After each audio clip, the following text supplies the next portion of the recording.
Okay, I have put, That was mine.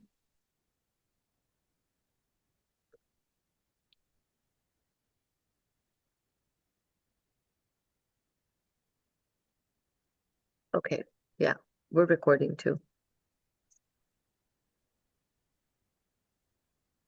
Hello, everybody. I'm delighted to be here. Hiba, take it away. Okay. Just as we begin, I would like to thank you very, very much. Early morning for you to be here.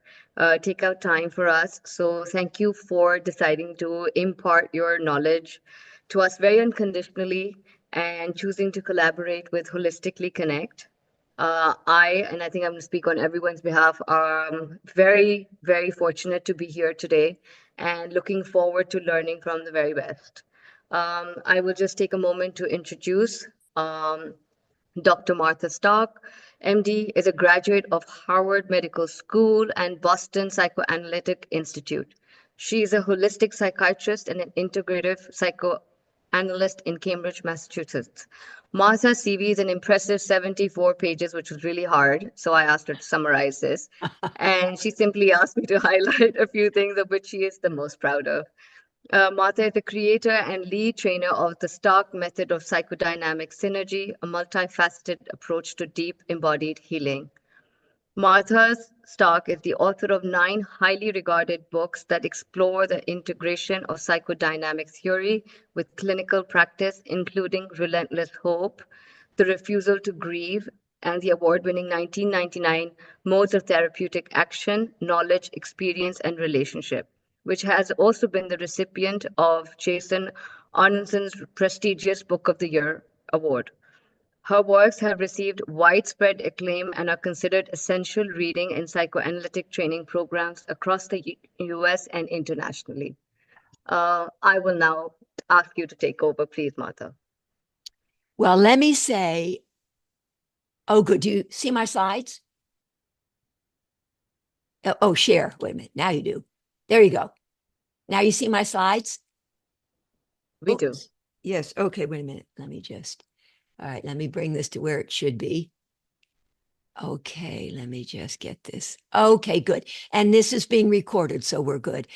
Welcome, everybody. And I'm delighted to be here. And when I say here, so memory is a verb, not a noun, the healing power of therapeutic memory reconsolidation. I got a lot to talk about today. So please, from my point of view, if you want to put comments in the chat, that would be great. Not Q&A, but the chat. If you can do that, that would be great. And depending upon the feel of things, every now and then I might stop and take a look at the chat or maybe at the end or whatever. But we've got a lot to share with you. And so put on your seatbelt and kick back, relax, and enjoy. And you have PDFs of these slides, although I'm so continuously evolving my work that I've already sort of changed a number of the slides from when I sent them to Hiba a few days ago, and she distributed them, the PDFs to you. So this is the quantum neuroscientific model 5 of the Stark method of psychodynamic synergy. And please note, heartfelt admiration for and thanks to Hiba Dawood, your esteemed and fearless leader. And let me just say, so I said model 5, I'm going to say real quick, like models 1, 2, 3, 4, and then model 5. Model 5 being the latest addition to my psychodynamic synergy. So model 1, I'm going to say this real quick. And for some of you, it's like, huh? And for others of you, yeah, it's nice to hear those words.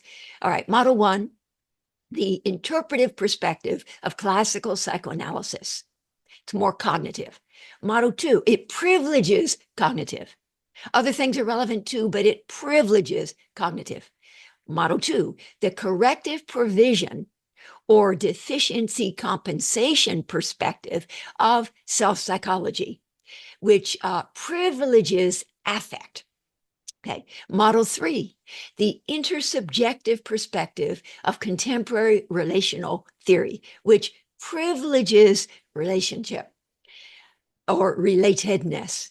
Model 4, an existential humanistic approach to facilitating surrender to Ofra Eschel's analytic oneness so that there can be, a la Balint, a new beginning, a starting over. And then model 5, and that's an existential approach. That's E. I'll tell you in a moment why it matters to me, these initials. Cognitive C, affective A, relational R, existential E. And the fifth one, which is what I'm going to be focusing on today, is the quantum neuroscientific approach to analysis paralysis and neural entrenchment. And so this is a synaptic approach. So those initials, CARES, means that the Stark method cares. CARES. And I do mention to people, although everybody wants me to, takes me a decade to do each of these models. And this was the order in which I became familiar with the material and felt that I could sort of comment on it. So it's not like any one is more important than the other.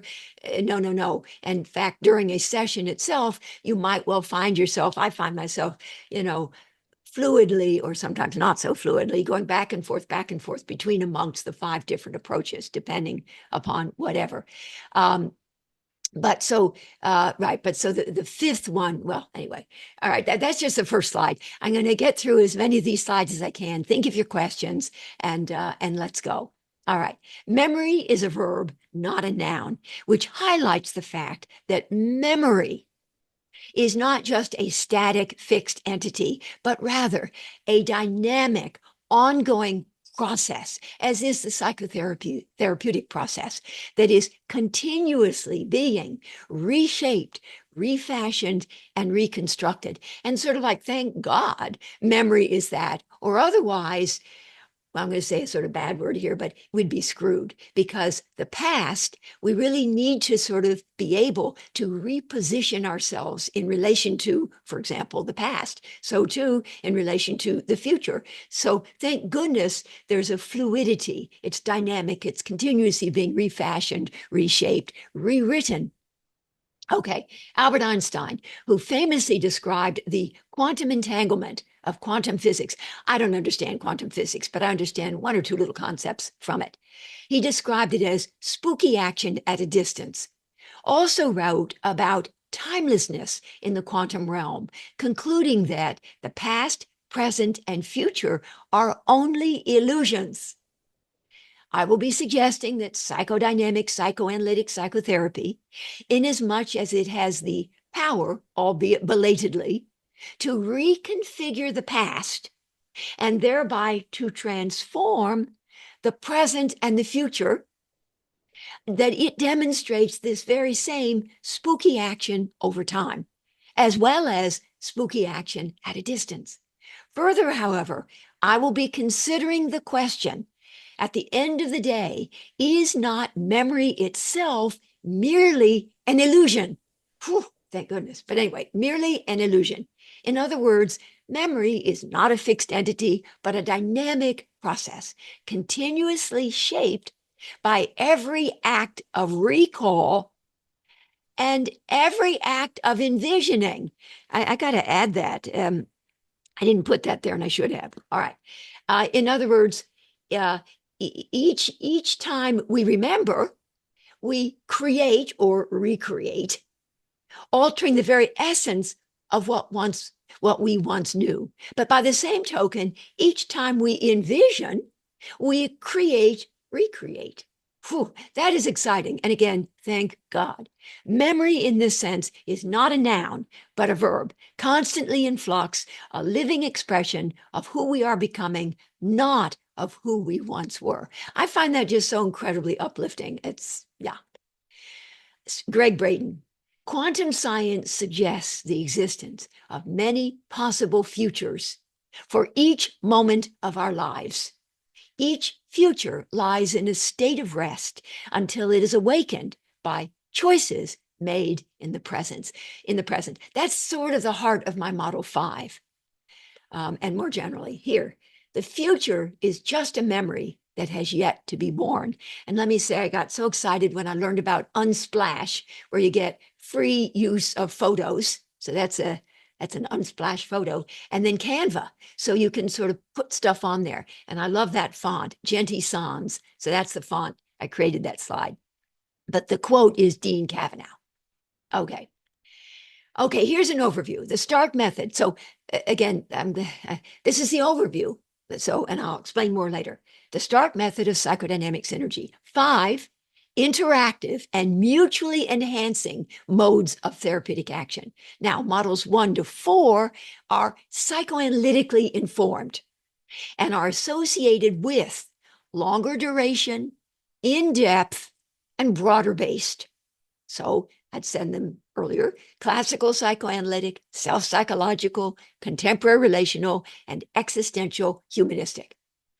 Our history is our destiny.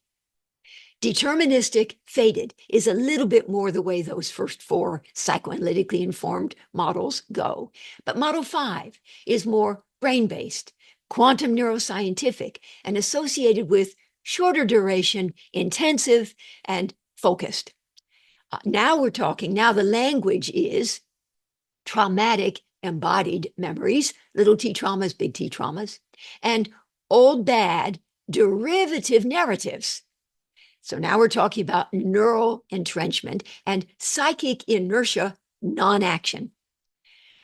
Therapeutic, the goal here will be, not the goal, but what we'll be doing here is the therapeutic co-construction by patient and therapist of optimally stressful, growth incentivizing, quantum disentanglement statements. And I'm going to be sharing those with you. Excuse me again, a frog or two in my throat there, but they're having fun in there, but I got to get them out. Okay, that juxtapose. And I was so delighted when I figured out I could kind of say the symmetry of this. So these quantum disentanglement statements that are co-created by patient and therapist, the prototypical interventions that I use in models 1, 2, 3, 4, whether it's model 1 conflict statement, model 2 disillusionment statement to facilitate grieving, model 3 relational intervention, or accountability statement to help work through projective identification, or model 4 facilitation state to facilitate statement to facilitate the surrender to analytic oneness. Those are offered by the therapist. Model 5, patient and therapist together co-create, often write it down, patient and therapist write it down, and then it gets read and reread, and often by patient and therapist. And these statements juxtapose, so here's your symmetry, paying attention to old bad with setting intention for new good. So I just want you to kind of settle into that. And some of you are probably thinking, oh, kind of like EMDR. So like, yeah, kind of like REM sleep, rapid eye movement sleep at night when you're dreaming, where you're busy left, right, left, right, left, right. You're back and forth processing the day residue, bringing to bear the analytic wisdom of the left brain on the emotional truths held in the right brain, et cetera, et cetera. Left, right, left, right, left, right. Quantum disentanglement statements are designed to do that very thing. But in a somewhat more sophisticated way than what we do when we're dreaming at night. So anyway, these statements juxtapose paying attention mindfully to old bad held in the body with setting intention by the brain, purposeful intention for new good. So already you're kind of hearing a juxtaposition of things, which is critical to the therapeutic action. Obviously in model 5, although quite frankly, on some level in models 1, 2, 3, 4 as well, where you are juxtaposing 2 different things: old, bad, new, good, old, bad, new, good. So defensive need, adaptive capacity, defensive reaction, adaptive response, whatever. But I'm getting ahead of myself. All right, again, this is still just the overview. Bottom up. Okay, got to throw that in there, bottom up versus top down processing of information and energy. So bottom up, mindful awareness, right? Mindful, embodied awareness of old bad, and you're juxtaposing them. Top down, purposeful, oh dear, made another mistake there. Top down, purposeful intention for new good. Oh, they work in tandem. With Stephen Porges's brilliant concept of neuroceptive integration as the mediating mechanism that bridges the two. Now, his polyvagal theory, you know, and I read Deb Dana in order to try to understand it, and then I think I have it, and then sort of, no, I don't. Then I think I have it, and then, no, I don't. But I do sort of get, I kind of get it. and from like dorsal vagal ultimately to ventral vagal, but whatever. But anyway, the mediating mechanism being neuroceptive integration. So in other words, overview here still, quantum disentanglement, and this is model 5, and therapeutic memory reconsolidation, rescripting and updating of conditioned and disempowering narratives that derive from these early on relational traumas, little t traumas and big T traumas, a la Francine Shapiro and some of the other trauma folks. Okay, still overview, I see. Judicious and ongoing use of quantum disentanglement statements that, okay, important here, joltingly, decisively, and forcibly juxtapose. And again, I was trained at the Boston Psychoanalytic, classical psychoanalytic, and we didn't do anything joltingly. We didn't do anything forcibly, or we would be, kicked out of, of the training or out of the program. So, but Model 5, which is the newcomer to my group, I mean, the short-term intensive folks, they do a certain something that we longer-term, broader-based, more psychoanalytically informed folks would never think to do. So, for example, the short-term intensive folks, which my Model 5 sort of tries to capture the essence of, is much more directive on the part of the therapist, and including that the patient needs to take ownership of the fact that they need to change, that they need to reposition themselves in relation to their past and their present.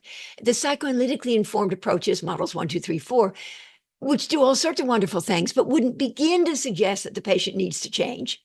No, they're busy, so the patient sort of leading the way, we follow, we're tuned, we do all sorts of good stuff, whatever, but we wouldn't begin to suggest that they need to change and that they need to envision a preferred future self, and that they need to commit to acting in alignment with their vision.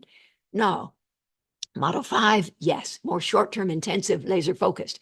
But my STARK method is an effort holistically to integrate all 5 of these different approaches. All right, so where am I here? So, sorry, hairs in my eye. All right, so quantum disentanglement statements that joltingly, decisively, and forcibly juxtapose reactivated memories of old traumatic bad with enlivening possibilities of new envisioned good, supported by the healing power of the therapeutic relationship and driven by the body's innate wisdom, its inherent resilience, and its need to restore homeostatic balance when thrown off by optimally stressful, growth incentivizing mismatch experiences that juxtapose old bad with new good. Anyway, so supported by the body's need to restore homeostatic balance when thrown off, working through the embodied dissonance of these optimally stressful, growth incentivizing mismatch experiences created by juxtaposing old bad, new good, old bad, new good,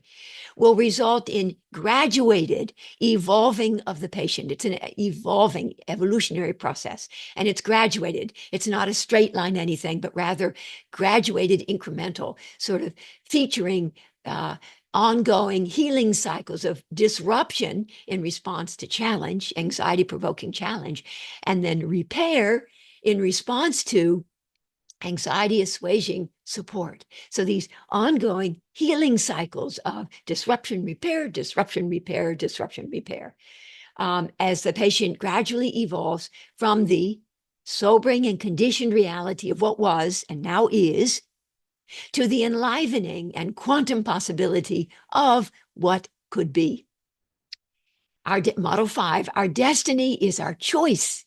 Unlike models 1, 2, 3, 4, more deterministic, we're fated to repeat the past in the present unless we can remember it.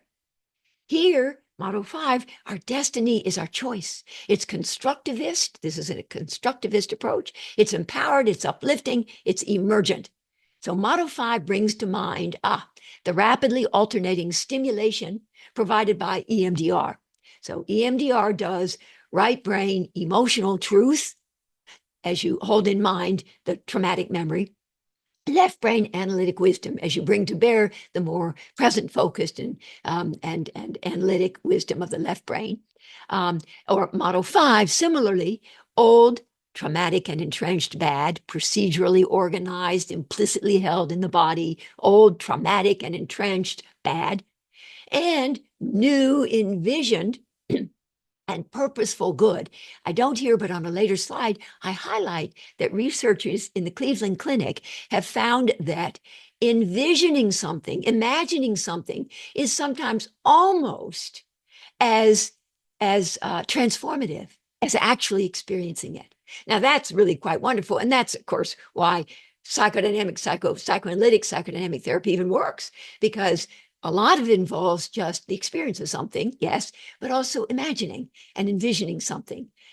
Or as you think about your parents, perhaps who are long since dead, but it's about envisioning and imagining. And fortunately, so envisioning and imagining is sometimes almost as impactful as actually the experience of it. More for later.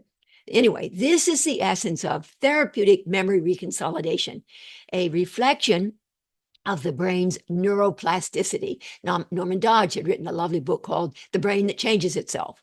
People didn't used to think that there could be any new neural synapses constructed, and that there was no such thing as neuroplasticity. But we're discovering indeed there is such a thing as such. It's, in other words, in response to new information / experience, the brain is continuously changing and updating itself in order to stay fresh and relevant. Thank goodness.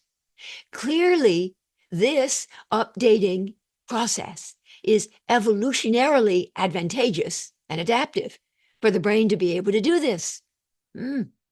Indeed, memory is an ongoing dynamic process, a verb, not a static, fixed entity, a noun. I'm taking a little few liberties there, verb, noun, but I hope you get the idea. Okay, my friend, the minion. So I mentioned at the beginning that because my dear sweet Gunner is down in Clearwater Beach, Florida, rebuilding the home that we had lost with the hurricanes in September, and I'm up here in Cambridge, freezing my tuchus off, I've developed a very close relationship with Chat GPT. Gunner said that's okay. And with the minions, with the minions. In fact, this is one of them. Anyway, okay, so here's one of my little minion friends, is busy at work formulating his thoughts about how the groundwork can be laid for reprogramming the mind and rewiring the brain. His conclusion: dramatic, jolting, and repeated juxtaposition of old bad beliefs or emotional learnings or core beliefs, accessed by way of mindfully paying attention to body consciousness, with new good beliefs introduced by way of purposefully setting intention with brain consciousness to generate optimally stressful, growth incentivizing mismatch experiences. These two slides, this is it. Basically, I'm going to fill in the details. But this, I believe, is at the heart of, I mean, I've spent 50 years sort of thinking about this and immersing myself in the literature. I'm so sorry. These frogs are just not getting out. And I have just found out, I want to have the pleasure of saying that I'm going to be on a panel in November with Peter Fonagy and Nancy McWilliams, and we're going to be on a panel talking about the therapeutic action, and I could not be more thrilled. Anyway, that was TMI perhaps, but I just wanted to tell you that. Anyway, to generate optimally stressful, growth incentivizing mismatch experiences. And I want the visual to reinforce for you this idea of the power of mismatch experiences, optimally stressful, not traumatically stressful, and not no stress. I mean, no, I am all about no pain, no gain. So if there's nothing that at least temporarily disrupts or destabilizes, and it's just sort of same old, then how are we going to bring about change? Oh my God, my eye, I'm so sorry. I have like 5 hairs in my eye. Can you imagine how annoying that is? All right, growth and I don't even wear contact lenses. I just have a hair stuck in there. All right, well, okay. The wound, so no pain, no gain. Rumi, the wound is the place where the light enters you. And we all love Rumi. We all love Mary Oliver. I mean, there's just we all love Winnicott. I mean, there are certain things that all people love. And if they don't love them, maybe they don't have a heart. Okay, here we go. Okay, more specifically, Model 5 is a quantum neuroscientific approach to psychic inertia and neural entrenchment. Model 5, quantum disentanglement statements, ask of the patient that she hold in both body and mind the reactivated memory of old traumatic bad accessed by way of embodied mindfulness in conjunction with the enlivening possibility of new envisioned good, introduced by way of purposeful intentionality. I'm just kind of saying the same thing in different ways to sort of reinforce the message here, thereby creating startling, jolting, decisive, and destabilizing mismatch experiences. Sometimes when cases are presented to me, the therapist will say, oh, I'd be afraid to say that because I might make the patient anxious. And sort of like, well, yeah, that's kind of what we want to do. We want to make them anxious and then not, anxious and then not. We want to do an anxiety provoking challenge followed by an anxiety assuaging support. And by tapping into the wisdom of the body and the body's inherent resilience and capacity to adapt to optimal stress. That's what we're counting on. I profoundly believe in the wisdom of the body, as I'm sure all of you holistic thinkers do as well. Believe in that. Okay, so let's see. All right. The graduated working through of these, of which by way of a series of iterative healing cycles of disruption and repair will eventually evolve the patient from the sobering and conditioned reality of what is to the enlivening and transcendent possibility of what could be by paying attention to old bad and setting intention for new good. I mean, if you sort of get that, then I've served. This has been a success. Now, and so here we have finally the quantum piece, the quantum wave about. Do you mind if I just do something with my eye to deal with this? Because it's annoying me. I can see myself, and it annoys me to be seeing me touching my eye all the time. All right, the quantum wave of boundless virtual possibilities will collapse into the tangible reality of something new, different, and compellingly better. So this is the particle wave duality, that when you observe it, this wave of boundless possibilities, quantum possibilities, transcendent possibilities, when you observe it, say they in quantum theory, or I'm saying, or when you set the intention, then the wave will collapse into a particle, into something material, into a tangible reality, something new, different, and compellingly better. All right, relevant here is the well-known Japanese adage, fall down 7 times, stand up 8, right? Those iterative healing cycles. Although inspirational, it does not do full justice by evolutionary processes. Probably more appropriate would be fall down 7 times, work it through, stand up ever more triumphantly 8. Although, as it happens in psychotherapy, really to effect broad-based, comprehensive, deep change, fall down 100 times, work it through, stand up ever more triumphantly 101 times. So here we go, probably appropriate at this point. I like using big words that I don't fully understand to make myself sound more photosynthesis.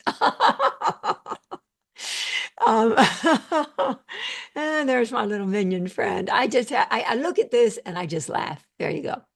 Okay, now I'm going to give you, so I've been talking about these co-created by patient and therapist, Model 5, quantum disentanglement statements. They can be long because they get written down and co-created.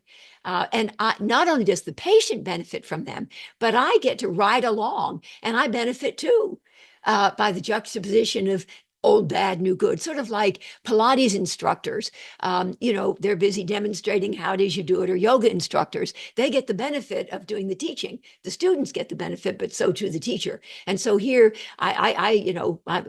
when in those moments I'm co-creating these statements, and then we're reading them back. A few times I've said to patients, no, try it again. More affect, more embodied, please. So then they do. And I was on the phone with one of my patients. We'd created the statement. She was reading it to me, and she was doing it in a kind of flat way. And I said, please start over again, please, more affect. So she did. And now with more affect, she sort of stopped. And I said, Mhm.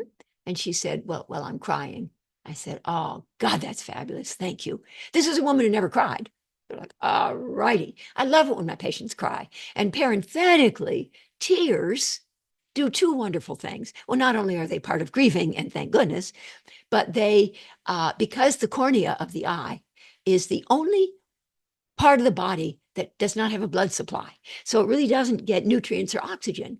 So it depends upon the tears to get its nourishment and to get the oxygen. Is that cool or what? It's avascular. And the other thing is that tears release pro-inflammatory cytokines, part of the immune system. So it's sort of like, oh, good, you're releasing things that would have caused inflammation, getting that out of the body. So there are like a lot of reasons why it's good to cry. There you go. Okay, so these quantum disentanglement or energetic decoupling statements juxtapose the relived experience of old bad with the envisioned possibility of new good going forward. Okay, even though, and these were created by my students offered these to me, and here they are. One or two of them are probably my own that I did with my patients. Even though I was told repeatedly as a child that I was bad, I know now that I was not bad. What happened to me was bad. Going forward, I can and will let go of the shame I experienced then and let myself feel the delicious truth of the goodness in me now. And I will sweetly whisper this to myself over and over again like a lullaby. Now, is that incredible? I almost cried during that one, and that's not even mine. But yeah. Okay. I hope you were touched by that. And I think I see people touch. Yeah, I see actually Miral, especially touched there. Okay. So I am too scared to put myself out there because I'm terrified of being rejected. But if I really want to get better, I know that I will need to do a lot of things differently going forward. I hate how my father, when I was growing up, would always watch what I was eating. And he would make little comments that made me feel so horrible inside and so self-conscious about my fat body. But I know that I need to let all of that go now. I look ahead to a time when I can feel proud of my body and confident when I'm around people. Now, let me say what EMDR does. I was inspired by that. I do EMDR with my patients. I'm not terribly good at it. I kind of read from a sheet of paper. What is your SUD? And I'm not that good, but patients don't mind. I mean, if you have enough of a relationship and you're reading from your sheet of paper, that's okay. But got the idea of the left, right, left, right, left, right, because it is true that the psychoanalytic stuff can sometimes, and I am a psychoanalyst, but I also have some extra stuff around the edges, a little bit of outside the box thinking around the edges, that if all you do is just have the patient remember and relive and re-experience, admittedly, in the presence of someone who's there and listening and caring, the therapist, but they're remembering, reliving, re-experiencing the old bad, the little T traumas, the big T traumas. And you're just there listening, but they're re-experiencing it. That can, quite frankly, almost reinforce those the synapses and the memories along the lines of Donald Hebb's 1949 neurons that fire together, wire together. So if you're ever busy, if you're trying to learn something good for an exam, you have to repeat it again and again and again. Neurons that fire together, wire together, and eventually you get it. But so too, if you're ever busy reliving the old bad, oh my God, and oh, so painful, and oh my God, then you may be reinforcing it. And some patients in psychoanalytic treatment have been there for 30 or 40 years with these old bad, somebody listening carefully, but reinforced. Now, on the other hand, so that's a stereotype of psychoanalytic. That doesn't really always happen, but that's a stereotype, the extreme. And the stereotype extreme of positive psychology is you've got this, you can do this, you've got this. You've got this. So you want to add new good. So, you've got this. I totally and completely believe and accept myself. I've got this, I'm going to do good.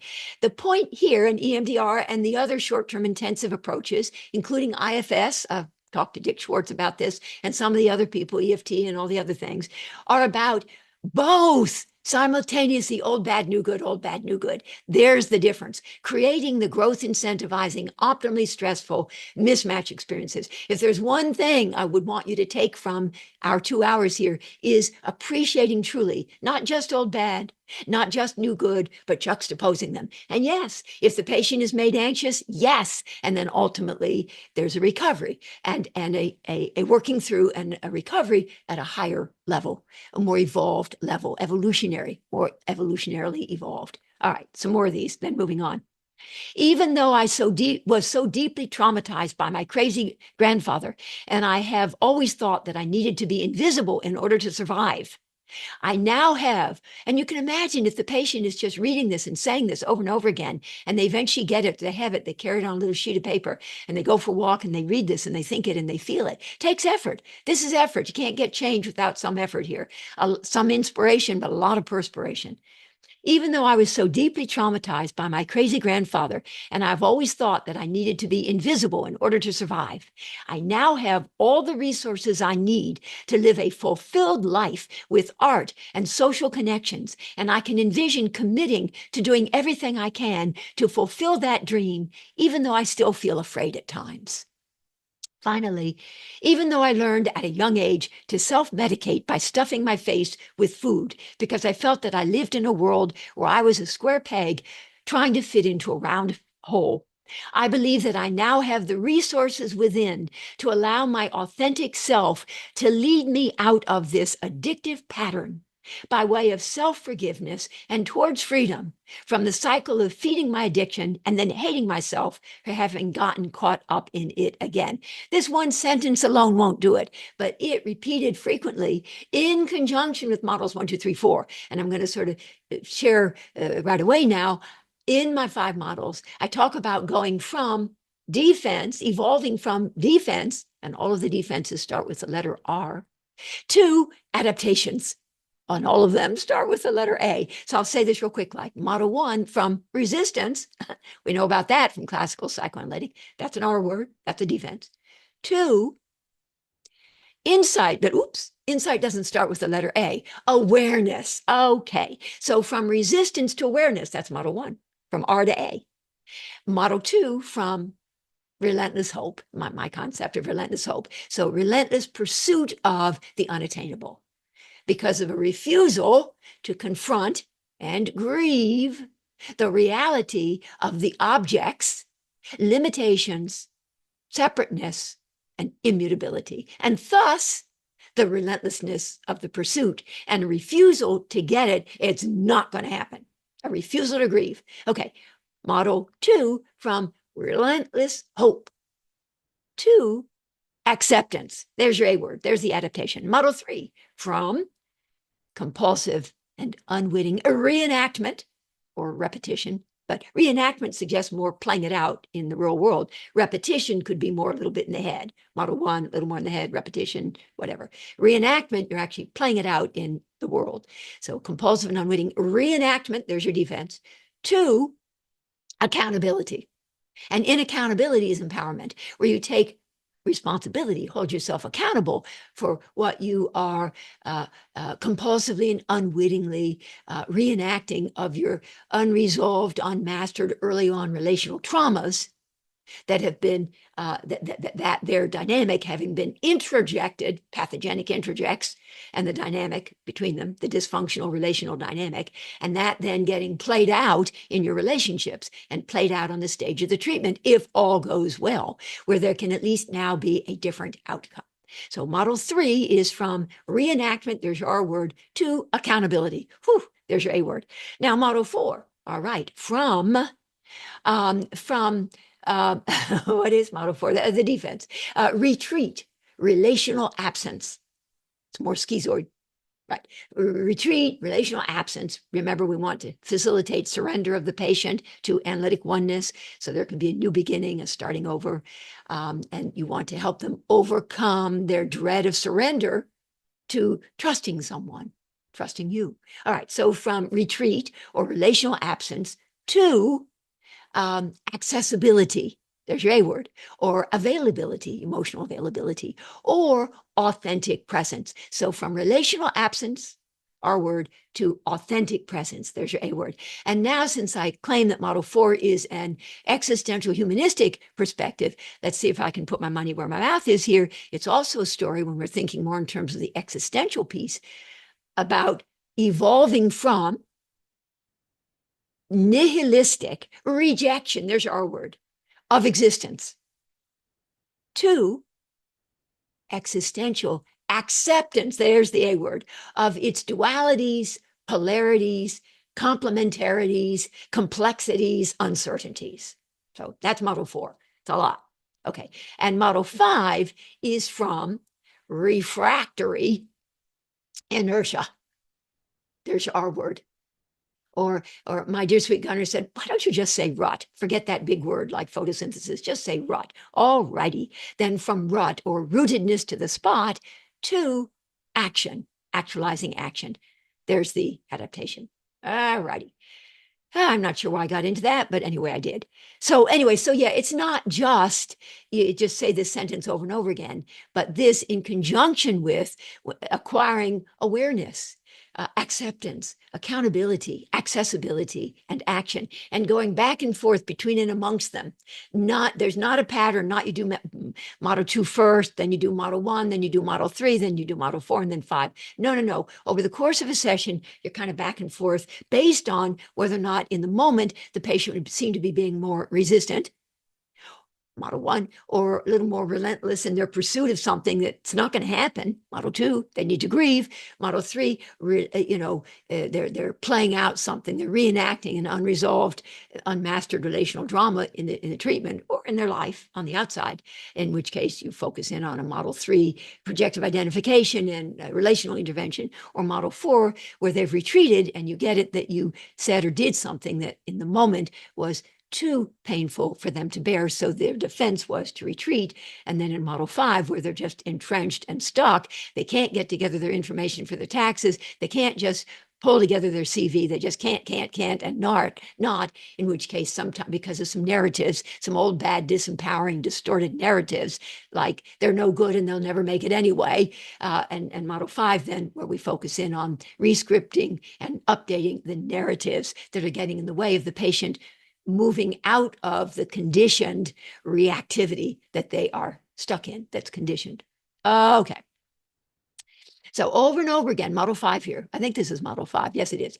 In rapid fire succession and with ever more determined, embodied, and purposeful intent. I mean, when you're doing Model 5, it takes energy on your part, energy on the patient's part. And if they're not ready to do it, no problem. We have to go back to Models 1, 2, 3, 4. Some patients will say, I cannot envision doing anything differently from the way I do it now, or being anything different from the way I am now. And internally you think, oh boy, okay, we've got a long journey ahead. That's okay. We need to go back and do more work in Models 1, 2, 3, 4, because they're not yet ready to let go of. This is about quantum disentanglement from the old, bad, disempowering narratives and memories, the traumatic embodied memories, and envisioning something new, different, and compellingly better. No, they're not willing to go there. They don't want to. There's too much investment that they have in the old bad. So we need to go back and do some more work on the old bad, because they're not willing even to think about new good. Okay.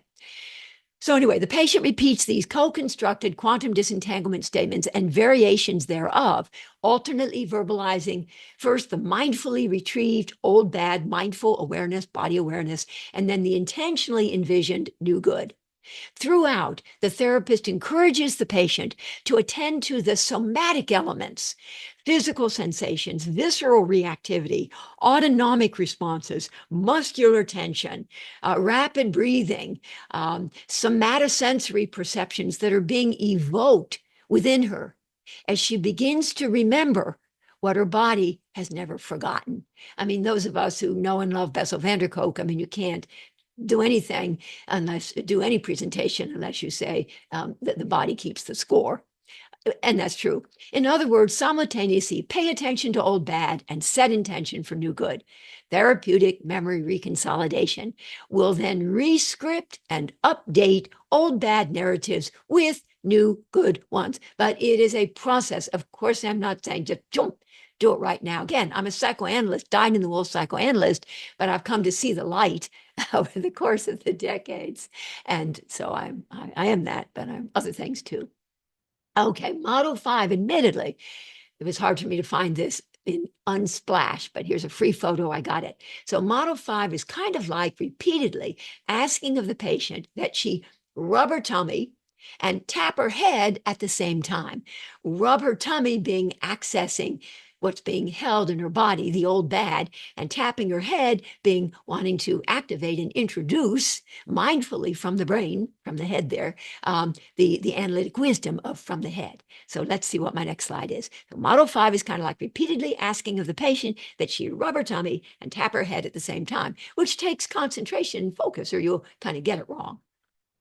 A new slide. The therapeutic goal, triumph of the envisioned and purposeful analytic wisdom in the brain, held in the brain, over the traumatic and entrenched emotional truth held in the body. Therapeutic memory reconsolidation. There, that's it. The therapeutic action on some level. You do it quick like, you do it over time. There's some more. You can perhaps read those on your own time. Here, Henry Ford. I love this image. Whether you think you can or you think you can't, you're right. And that's so true. That's so true. It's never too late to be what you might have been. George Eliot. Yogi Berra. When you come to a fork in the road, take it. Yes. All righty. Okay, so I'll say this real quick. My eyes on the time. Well, any questions so far? Let me just see any real quick questions, and maybe we'll just still keep the slides up, and somebody can then unmute themselves and ask a quick question that is related to what we've just said, please. And if not, I'm just going to continue. So, anybody want to speak or raise their hand? And if not, that's okay too. Let's see. I don't see any hands being raised, but I see some nice There people. is a question, Martha. There is a question in the chat box. Okay, Manur, thank if you. you'd like to ask your question. Okay, Hiba, why don't you just read it to us real quick, like, so we can get on here? Yeah. Yeah.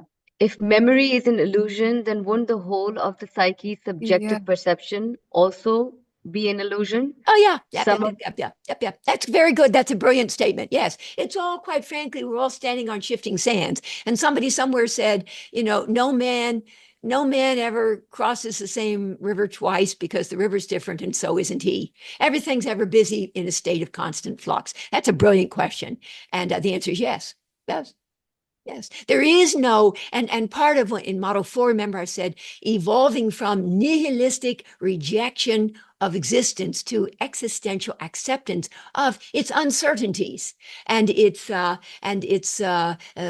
polarities and its complementarities and its dualities. Nothing is for sure. Nothing is certain. Everything is continuously shifting. But by the same token, that means that we have some power. We're empowered and it's uplifting because we can then go some ways towards envisioning and recreating things in a good way. Now, our house in Clearwater Beach, we lost that. And there's a lot of stuff now in the, well, whatever you call it, the Gulf of Mexico or whatever we're going to call it.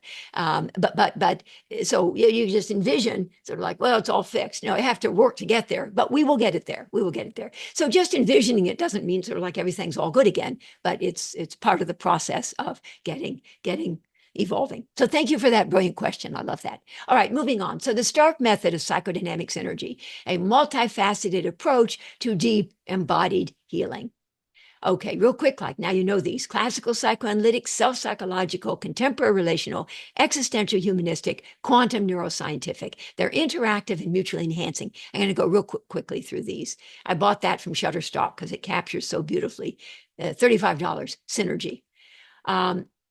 Okay. People say, well, what's the diagnosis? I don't really do diagnosis per se, but finally, peer pressure was such. All righty. Model 1 would tend to be a little bit more focused on neurotic conflictedness, neurotic. Model 2 on narcissistic woundedness and narcissistic vulnerability. You're going to notice that all of these words start with the letter N. Model 3, more on noxious relatedness. These are the character disorders and the borderlines, or what we want to say is patients with character disorders and patients with borderline personality disorder, just as we say patients or people experiencing homelessness. So I want to be a little more respectful by saying that. Okay, model 4, well, the schizoid, patients with the schizoid, well, whatever. So anyway, model 4 is non-relatedness. Arne Modell talks about affective non-relatedness. So these are the N words, schizoid. And model 5, the inertia, neural entrenchment, and this is non-action. Individuals who are in a state in that moment of psychic paralysis, tethered to their traumatogenic past, haunted by their memories, trapped in conditioned and distorted narratives, and frozen in time.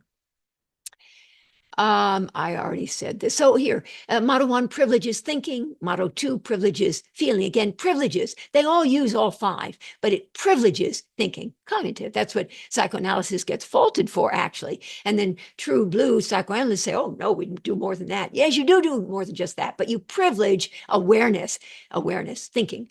Model 2, privileges feeling. Model 3, privileges enactments. Model 4, privileges the search for meaning. Model 5 privileges these traumatic embodied memories and deeply entrenched narratives. All right. If we had one word to describe the therapeutic action, here we go. Model 1, interpreting. Model 2, grieving. Model 3, negotiating. Model 4, surrendering. And model 5, disentangling, rescripting, and updating. Those are 3 words. But my claim is, and later you can think about challenging me, and I love challenges, anxiety-provoking challenges. And then I try to reconstitute at a more evolved level of understanding. So both for myself and then hopefully teaching it. Any situation like, well, what do you do if the patient is blah, blah, blah, blah, blah? And I'm going to say, what model in the moment I would find myself focusing in on, whether it's sort of interpreting, conflict statement, model 2, grieving, disillusionment statement, model 3, negotiating at Darlene Ehrenberg's intimate edge, model 4, surrendering to analytic oneness, oh, fresh shells, or model 5, dealing with the narratives, the outdated, disempowering, distorted narratives that are keeping the patient entrenched. Nah, I don't like that slide. Okay, so the Stark method, I've sort of said this. Yeah, I already said that. So neuroplasticity from a fixed mindset, we talk about that these days, mindset, to a growth mindset. From psychological, I'm lifting from ACT, acceptance and commitment therapy, that fundamentally my Stark method is a story about advancing the patient from psychological rigidity to psychological resilience or flexibility, as the ACT folks say. And by the way, I do also lecture in the integrative medicine world, and there too, this concept is relevant and has been embraced by some of my colleagues in the integrative medicine world, from rigidity of the mind-body matrix, rigidity and obstructed flow, which creates disrupted ease of flow or diseases and disorderedness of the mind-body matrix, to ease of flow of information and energy throughout the entire extracellular matrix, and resilience, thereby resilience from rigidity to resilience. Okay. If you do not change direction, you may end up where you're heading. Lassie. Okay, here we go.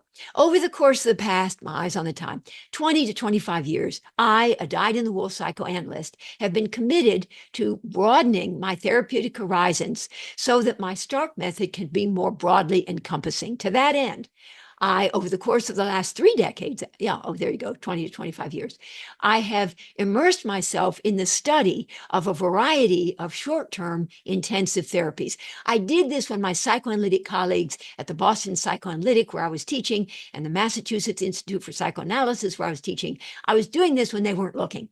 So I was immersing myself in the study of ACT, IFS, EMDR, ISTDP, AEDP, CBT, the 2 EFTs, emotional freedom techniques and emotionally focused therapy, although Sue Johnson said she wants it to be called emotional focused therapy, whatever. Somatic, Peter Levine, somatic experiencing, Pat Ogden, sensory motor psychotherapy, Al Pesso. In the 90s, Bessel van der Kolk, Pat Ogden, and I and others went up to Strolling Woods in New Hampshire and got a training with Al Peso on psychomotor psychotherapy, PBSP, and hypnotherapy, all of these. And more recently, I had the privilege and pleasure of immersing myself in Andy Hahn and Joan Beckett's brilliantly conceived The 1 Hour Miracle. It doesn't get done in just 1 hour, but it gets done more quick like. Again, not as broad-based or comprehensive as the models 1, 2, 3, 4 would be, but nonetheless, really effectively. All of these time-limited, laser-focused treatments have been able to demonstrate impressive and documented success with mobilizing to action. Model 5, right? Non-action, neural entrenchment, conditioned reactivity. With mobilizing to action, patients who are stuck in their lives and unable or unwilling to move forward. Bruce Ecker, Patricia Coughlin, David Feinstein. Nothing happens, said Albert Einstein, until something moves. Again, sort of like, duh.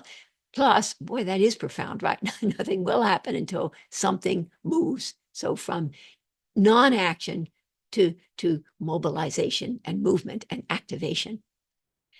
At some point along, I don't want to read that. You know that. Okay. Well, you know that. I've already said that. And yeah, therapeutic memory reconsolidation, that brain-based concept, I'm going to say more about that in a second here, might well serve as the unifying conceptual framework for understanding the therapeutic action in all of these short-term intensive approaches to transformation and change. And I checked in with them, with Pat Ogden and Dick Schwartz and David Feinstein, to see if they thought, yeah, okay, therapeutic memory reconsolidation. They don't all use that word to describe it, but sort of like, well, okay, yeah, okay, old bad, new good, old bad, new good. Other stuff too, but yes, old bad, new good, old bad, new good. Okay. You're under no obligation, said Alan Watts, to be the same person you were 5 minutes ago. All right, you know that. We are the architects of our own destiny. Okay.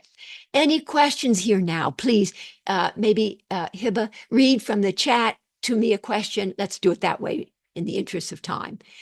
If there are any questions, which there might not be, but if there are, so please remember to put your questions in. Yes. There's one question right now which says, when you say patients who are unwilling, isn't willingness a prerequisite for impact? Oh, yeah. Thank you. Yeah. So let me digress a little bit. And by the way, I say Uma's therapy from Cambridge. Well, hello. Okay, all righty. It's cold here. It's cold here. Better the last few days. All right, but anyway, so I'm going to talk about the title of my book, one of my books, Relentless Hope, the refusal to grieve, or the unwillingness to grieve. And some people will say, why don't you say the inability to grieve? And I, like maybe they just can't. And I personally believe that on some level, most people have the ability to do all sorts of things. I mean, if they don't have legs, obviously they're going to have trouble walking. So I don't want to be ridiculous about it. But people have the ability, but they're just really conflicted about exercising it. So, and so when patients say, I just can't cry, I will often reframe that as perhaps what they're saying is that in the moment, I like to put in the temporal element, that in the moment, they're sort of feeling that that's not a place they want to go to, that they're not feeling that that's something they're willing to do right now or wanting to do right now. So I tend to shift the can't and unable to that they really could if they were but willing. And if they're not willing, then we continue to do more work on that. So I kind of answered your question, I hope indirectly anyway. So Manur, please, yes, your question. Unmute yourself and ask. And maybe Hiba, you can help her unmute. Yes, I've given her permission to unmute. Yes. Good, there you are. We can hear you. So I can ask a question at the end as well, if Okay. you're a bit short on time. But I if can it's a ask quick, it now. easy question now, I will either answer it now or answer it at the end. It's not a quick, easy one. Okay, It's so a at big the one. end, please, would be good. Yeah. Thank you. But remember it. Okay, so I want to highlight real quick, like the distinction between models 1 to 4 and model 5, just to be highlighting the difference here. Okay, so models 1 to 4, long-term, in-depth, psychoanalytically informed approaches versus model 5, directive, targeted, intensive, constructivist, brain-based approach. Okay, so Soren Kierkegaard, life can only be understood backwards, but it must be lived forwards. And models 1 to 4 are about understanding life backwards. Model 5 is about living life forward. And my most recent book was indeed entitled, Life Can Only Be Understood Backwards, but it Must Be Lived Forwards, analyzing to understand, but envisioning possibilities to incentivize action. Kind of not terribly memorable title, but anyway, in analyzing to understand, but envisioning possibilities to incentivize action. Okay. Whereas the long-term, in-depth models 1 to 4 focus on the relationship between the past and the present. The directive intensive model 5 focuses on the relationship between the present and the future. It's about leaning into the edge between the present and the future. Whereas models 1 to 4 require that the patient take ownership of her past, so she won't repeat it in the present.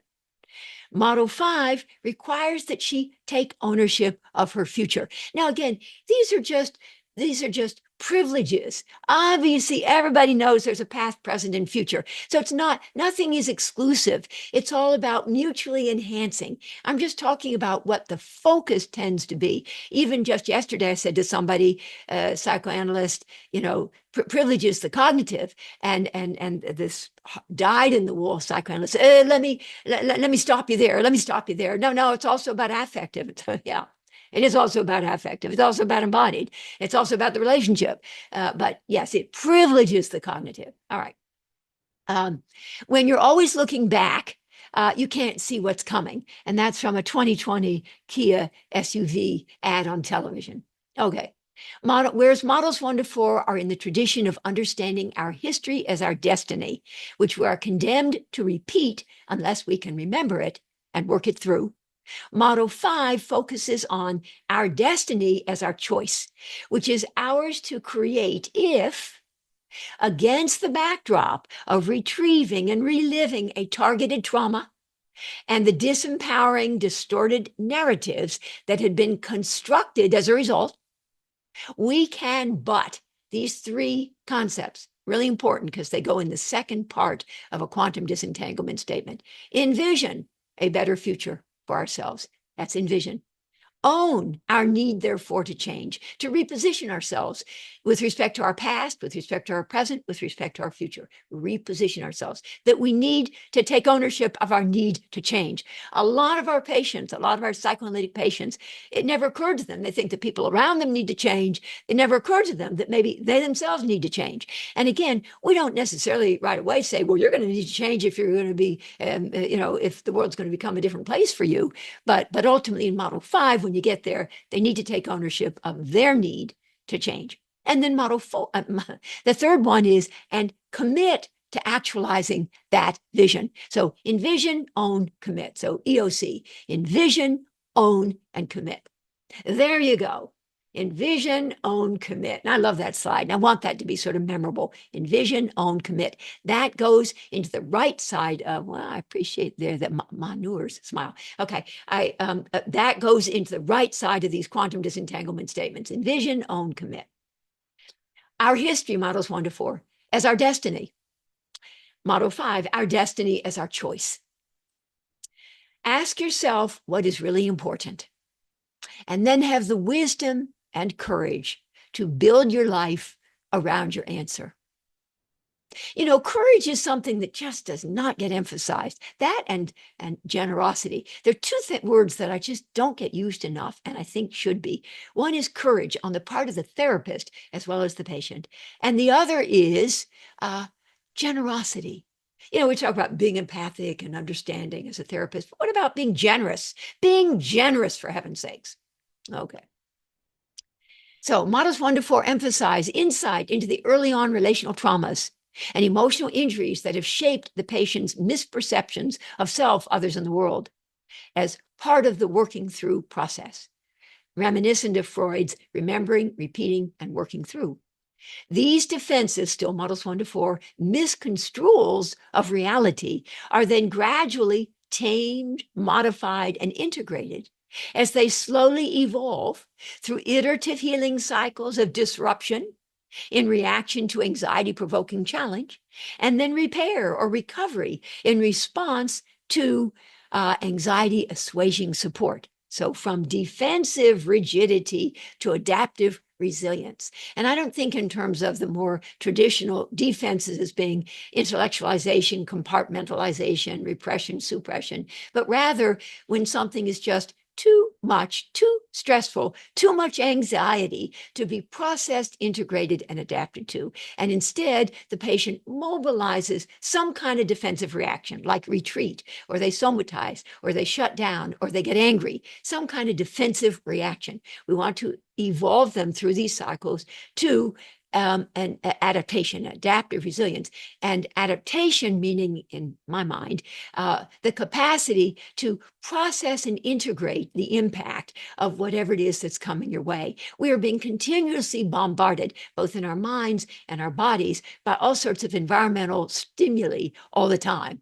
And it's our capacity to take them in our stride, that we're resilient, that we can handle it. That is, from my point of view, mental health. So it's not like somebody goes from being ill to being all better, but it's a continuum, and they are advancing, hopefully, from being rather rigid to being somewhat less rigid, and advancing to more resilience, which is what ultimately we really want people to have, resilience, so that when these blows come our way over the course of a day, I had like 5 yesterday.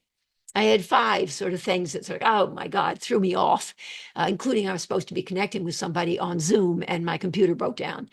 Stressful. And either you can get defensive and your whole body tightens and you get a headache, or you can sort of probably do your deep breathing 4-7-8 and sort of take it in your stride and then figure out, well, I'll use the other computer then. It was stressful though. All right, but anyway, so from defensive rigidity to adaptive resilience. But model 5 now, that was model 4, conceives of the narratives. Now we talk a little bit more about narratives, constructing of narratives. Again, it's the same patient, it's just they have slightly different lexicons. Model 4, we talk about the ego and ego strength. That was model 1. Model 1 about the ego. Model 2 about the self, a cohesive or coherent self with deficits or not. Model 3 about the relational self, the relational self.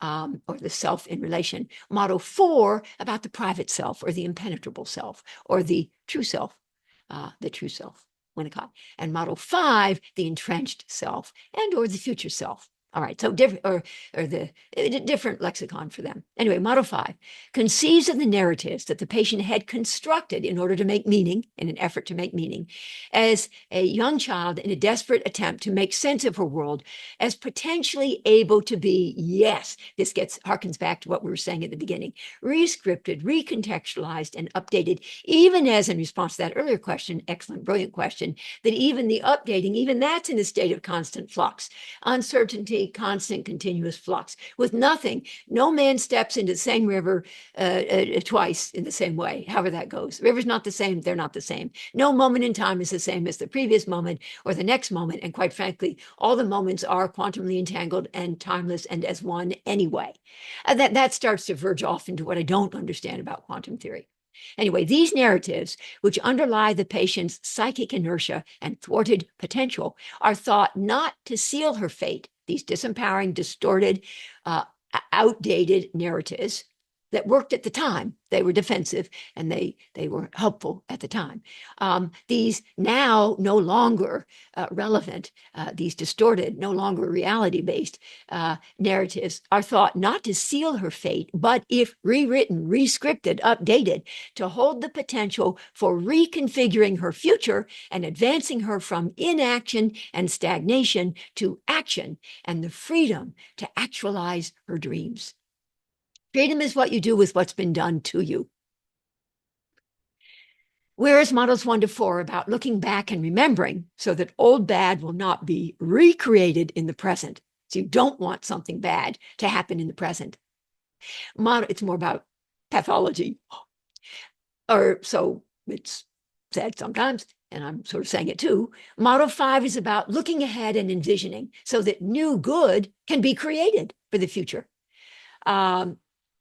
Oh, here, yeah. Only take responsibility for your destiny if you want to get somewhere in your life. If you don't, it's like getting into your car and just driving with no particular destination in mind. And sometimes psychoanalytic work is like that. I've discussed cases that were 30 years, and the patient is doing less well now than she had at the beginning. Part of what got me going about Model 5 was I was a discussant at a conference in Boston at the Fairmont Copley Plaza. And the patient had been in treatment for 30 years with a wonderful therapist, psychoanalytic, self-psychologically oriented psychoanalytic therapist. And the patient, once an MD practicing, at the end of the 30 years was on disability and no longer practicing. But they were working on insight and talking about her parents and their bad parents, et cetera, et cetera. 30 years later. So like, that's probably not quite right. All right. Where am I going here? So long-term in-depth treatments.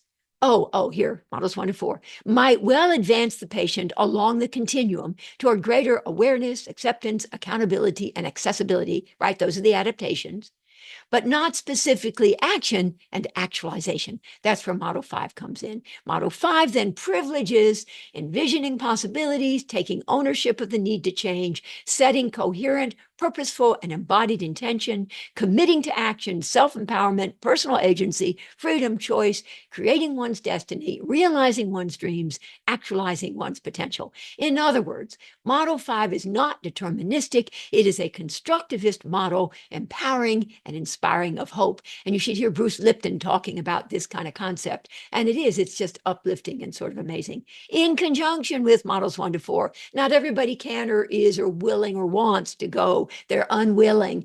That now is not the time for them to go to envisioning something new, different, and compellingly better. Here in Model 5, the therapist leads, more directive, and the patient follows. Unlike models 1 to 4, where it's more the patient leads the way, they associate, and the therapist follows, micro-tracks and follows. Together in Model 5, they co-construct the patient's future, and it takes a lot of concentrated effort and hard work. Okay, well, I want to give you this quote here from Carol Kaufman, who's a psychologist and a coach. She said, her words, as a therapist, in red are her words, the black is my words. As a therapist, I follow the trail of tears to healing. And that's, from my point of view, it corresponds to my models 1 to 4, roughly. As a coach, says Carol Kaufman, both psychologist and coach, I follow the trail of dreams to actualization. That would be my model 5. My approach truly is intended to be not only a synergy, not only integrative, but holistically connected, if I could be so bold. Okay. The best way to predict your future is to create it, said Abraham Lincoln. The only person you're destined to become is the person you decide to be, Ralph Waldo Emerson. Now, you might ask, do I believe this? Yes, I do. And let me say, so I worked for a number of years with a patient who'd been in previous multiple failed therapies. She came to me as just a hardcore borderline or a patient with borderline personality disorder. And one of my specialties was I was sort of known for working with such patients, which is, not a reputation you necessarily want to have. So everybody sends you all their hard cases that haven't really, they haven't had success with. Although in a way, I love this Janis Joplin quote, freedom is just another word for nothing left to lose. So if I know that they've already failed many times over, the bar isn't set as high. So, I failed too, like whatever. But anyway, so this patient at the end of our 8 years together, working really hard, it was 8 years, admittedly, she was no longer a patient with borderline. And at the end, she said the following. Now, listen, please, I'll tell you the first part and you'll gasp. And then you want to have to listen, please, to the second part. She said, my God, Dr. Stark, back then, more people called me Dr. Stark. Now they just say either, hey, you or Martha. Anyway, Dr. Stark, you're the kind of person who would kick the crutches out from underneath a cripple. And then she said, thank you. Isn't that interesting? So yeah, you get to challenge. You know, you're getting paid. You're doing this. It's not just, I mean, I knew how at the age of 7, you know, I mean, I knew how to be sort of warm and supportive and fuzzy and oh my God, and empathic and teasing out and micro-tracking what they were feeling. I knew how to do that. It's been all the years of training that I've done in my own intensive therapy. I was in 3 times a week intensive psychoanalytic psychotherapy with a social worker who was very, very, very dear to me. And, you know, periodically I hated her guts. And the story I tell is, and then I did have a training analysis with an MD, psychiatrist, a psychoanalyst, and that was fairly brief, but I needed to do that to be able to be certified as a psychoanalyst. But my real work sort of got done with my clinical social worker, psychoanalytically oriented clinical social worker. But I would get periodically really angry at her. So I was seeing her in an outpatient setting at the hospital there, the Beth Israel Hospital up in Boston here. And every time I got angry at her, which quite frankly, in the transference, but whatever, got angry with her, I would actually, when I left the session, I would go to the library. I was a medical student back then at the Harvard and at the BI. I'd go to the library and I'd steal On Working with the Patient by Patrick Casement. Now, I was allowed to check it out because I was allowed to. I was, you know, medical student there. But I wouldn't check it out. I'd steal it. And then when I wasn't angry at her anymore, I'd return it. Anyway, and I did this off and on over the course of the years. Eventually, I was telling her that, well, I'm mad now, and I'd steal the book. And then I'd say, well, I've returned it.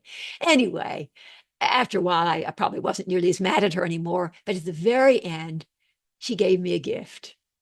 And the gift was the book, Patrick Casement's On Learning from the Patient, which was very, very sweet. Anyway, so a very special memory for me. I am not what happened to me. I'm what I choose to become, Carl Jung. Whatever the mind of man can conceive and believe, it can achieve. Similar to the other things that have been the Henry Ford statement. This is Napoleon Hill, one of the most read books anywhere. Okay, here's a real brief little something. So consider the case of a patient who resists venturing into new social situations for fear of being shamed. So this is two pages here, little clinical vignette. Resists venturing into new social situations for fear of being shamed. The psychoanalytically informed approaches, models 1 to 4, would focus first on exploring the historical roots of the patient's recurring irrational fear, and then on gradually working through, quite possibly within the context of the transference, the parental errors of omission in the form of deprivation and neglect. I call that absence of good, and the parental or the caregiving, whatever, errors of commission in the form of trauma and abuse. I call that presence of bad. So the stressors are both absence of good and presence of bad. Not enough good and too much bad. Slightly different concepts, but they both exist often, usually hand in hand. All right, so working through the parental errors of omission and the parental errors of commission that might have given rise to this fear of being shamed. This is psychoanalytically oriented, models 1 to 4. Grieving, model 2, would inevitably play a pivotal role in liberating the patient from her irrational fear, her infantile attachments, and her compulsive repetitions or reenactments.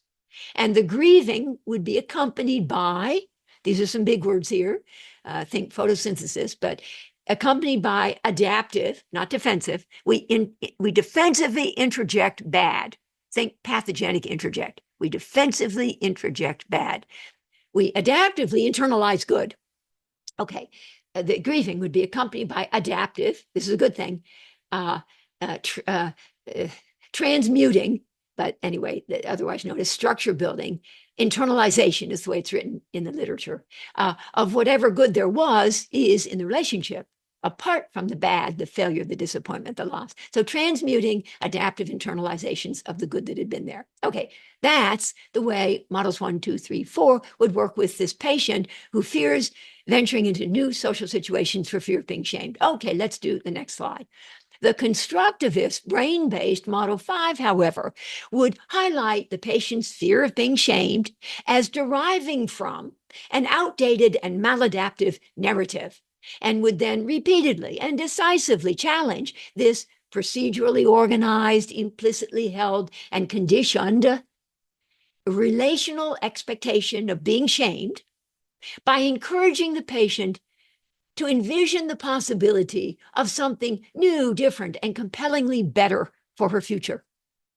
The jolting, as they often get called, mismatch experiences, but also violations of expectation or prediction errors. But anyway, the jolting violations of expectation resulting from this repeated, startling, and decisive juxtaposition of conditioned old bad with envisioned new good would ultimately generate enough dissonance, cognitive, experiential, somatic dissonance, that a new, more reality-based narrative, fueled by the wisdom of the body and its intrinsic need to restore homeostatic balance, could then be locked in or reconsolidated in place of the old, now disconfirmed narrative, such that going forward, the expectation would be not of being shamed, but of being, say, accepted.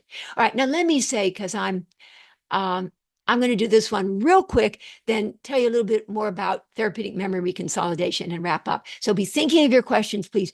Put them kind of concisely, like, please, in the chat box so that we can read them quickly and I can do my best to answer. So from trauma victim to trauma survivor. When Maria was a young girl, she had experienced frequent emotional abuse at the hands of her rageful alcoholic father. And in a desperate attempt to make sense of that abuse, she had decided, she constructed this narrative, that it must have been she who was the bad one, she who was at fault. But Maria was fortunate enough to work with a therapist who understood the transformational power of therapeutic memory reconsolidation, and who therefore offered Maria a rapid-fire series of empowering and disconfirmatory, is the word often used, experiences, albeit imaginary, that repeatedly and forcibly challenged Maria's procedurally organized, embodied, conditioned expectation of being always a victim. These juxtaposition experiences, these optimally stressful, growth incentivizing mismatch experiences, took place in conjunction with reactivated embodied memories of her father's abuse, such that Maria was eventually able to update her self-negating narrative.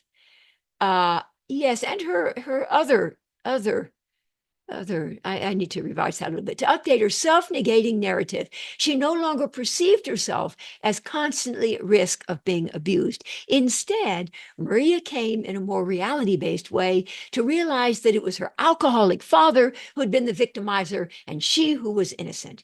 Importantly, despite now having an updated narrative that offered a fresh, more reality-based perspective, Maria still remembered the fact of her father's abusive rages, but she was no longer convinced that she had deserved the abuse and that the world was a dangerous, unsafe place.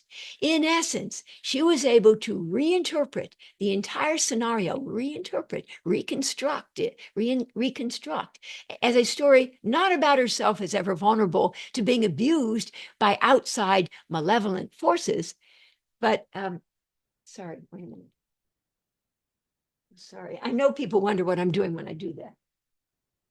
You might think that there's a cat under there. There isn't. There's a radiant heater and a radiant heat, and I don't want to sort of burn my foot. Anyway, be that as it may. In essence, she was able to reinterpret the entire scenario as a story not about herself as ever vulnerable to being abused by outside malevolent forces, but about her father as an often out of control alcoholic who would periodically fly into irrational and unjustified rages. All right. Oh, yeah. So here are the Beatles. Take a sad song and make it better. Yeah, okay, Model 5. Take a sad song and make it better. Healing does not mean the damage never existed. It means the damage no longer controls our lives.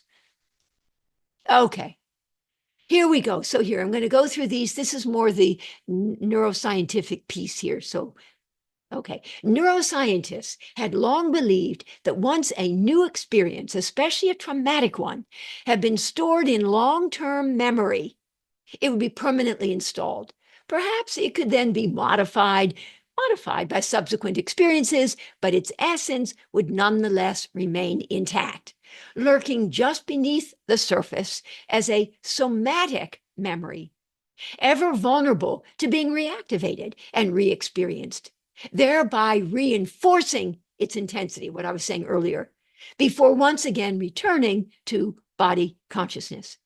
This was very much in keeping with Hebb's postulate, advanced in 1949 by the neuropsychologist Donald Hebb: neurons that fire together wire together, meaning that reactivated and re-experienced memories are simply reinforced through repetition and never resolved. If we are therefore ever busy inviting our patients to remember, to relive, and to retell their early on traumas, as we simply bear witness and resonate empathically with their lived experience of intense fear, terror, helplessness, and hopelessness, without offering them as an alternative something new, different, and compellingly better, a new narrative, then are we not possibly doing them a grave disservice? Think 30 years into psychoanalytic treatment. Won't we be potentially running the risk of inadvertently reinforcing those traumatic memories of abuse? Possibly, just to think about that, without actually resolving them. In other words, if all we do is to support the patient as she remembers, relives, and gives voice to her lived experience, without at the same time challenging the old bad narratives by encouraging her, by encouraging her to envision new good antidotes as possible alternatives, then are we not potentially creating an untenable situation over the long term of analysis paralysis, 30 years, and neural entrenchment through our unintended reinforcement of old bad? Potentially. Admittedly, the patient might well feel wonderfully validated, but won't she potentially become ever more entrenched in those developmental relational traumas and the maladaptive, disempowering narratives to which those traumas had given rise?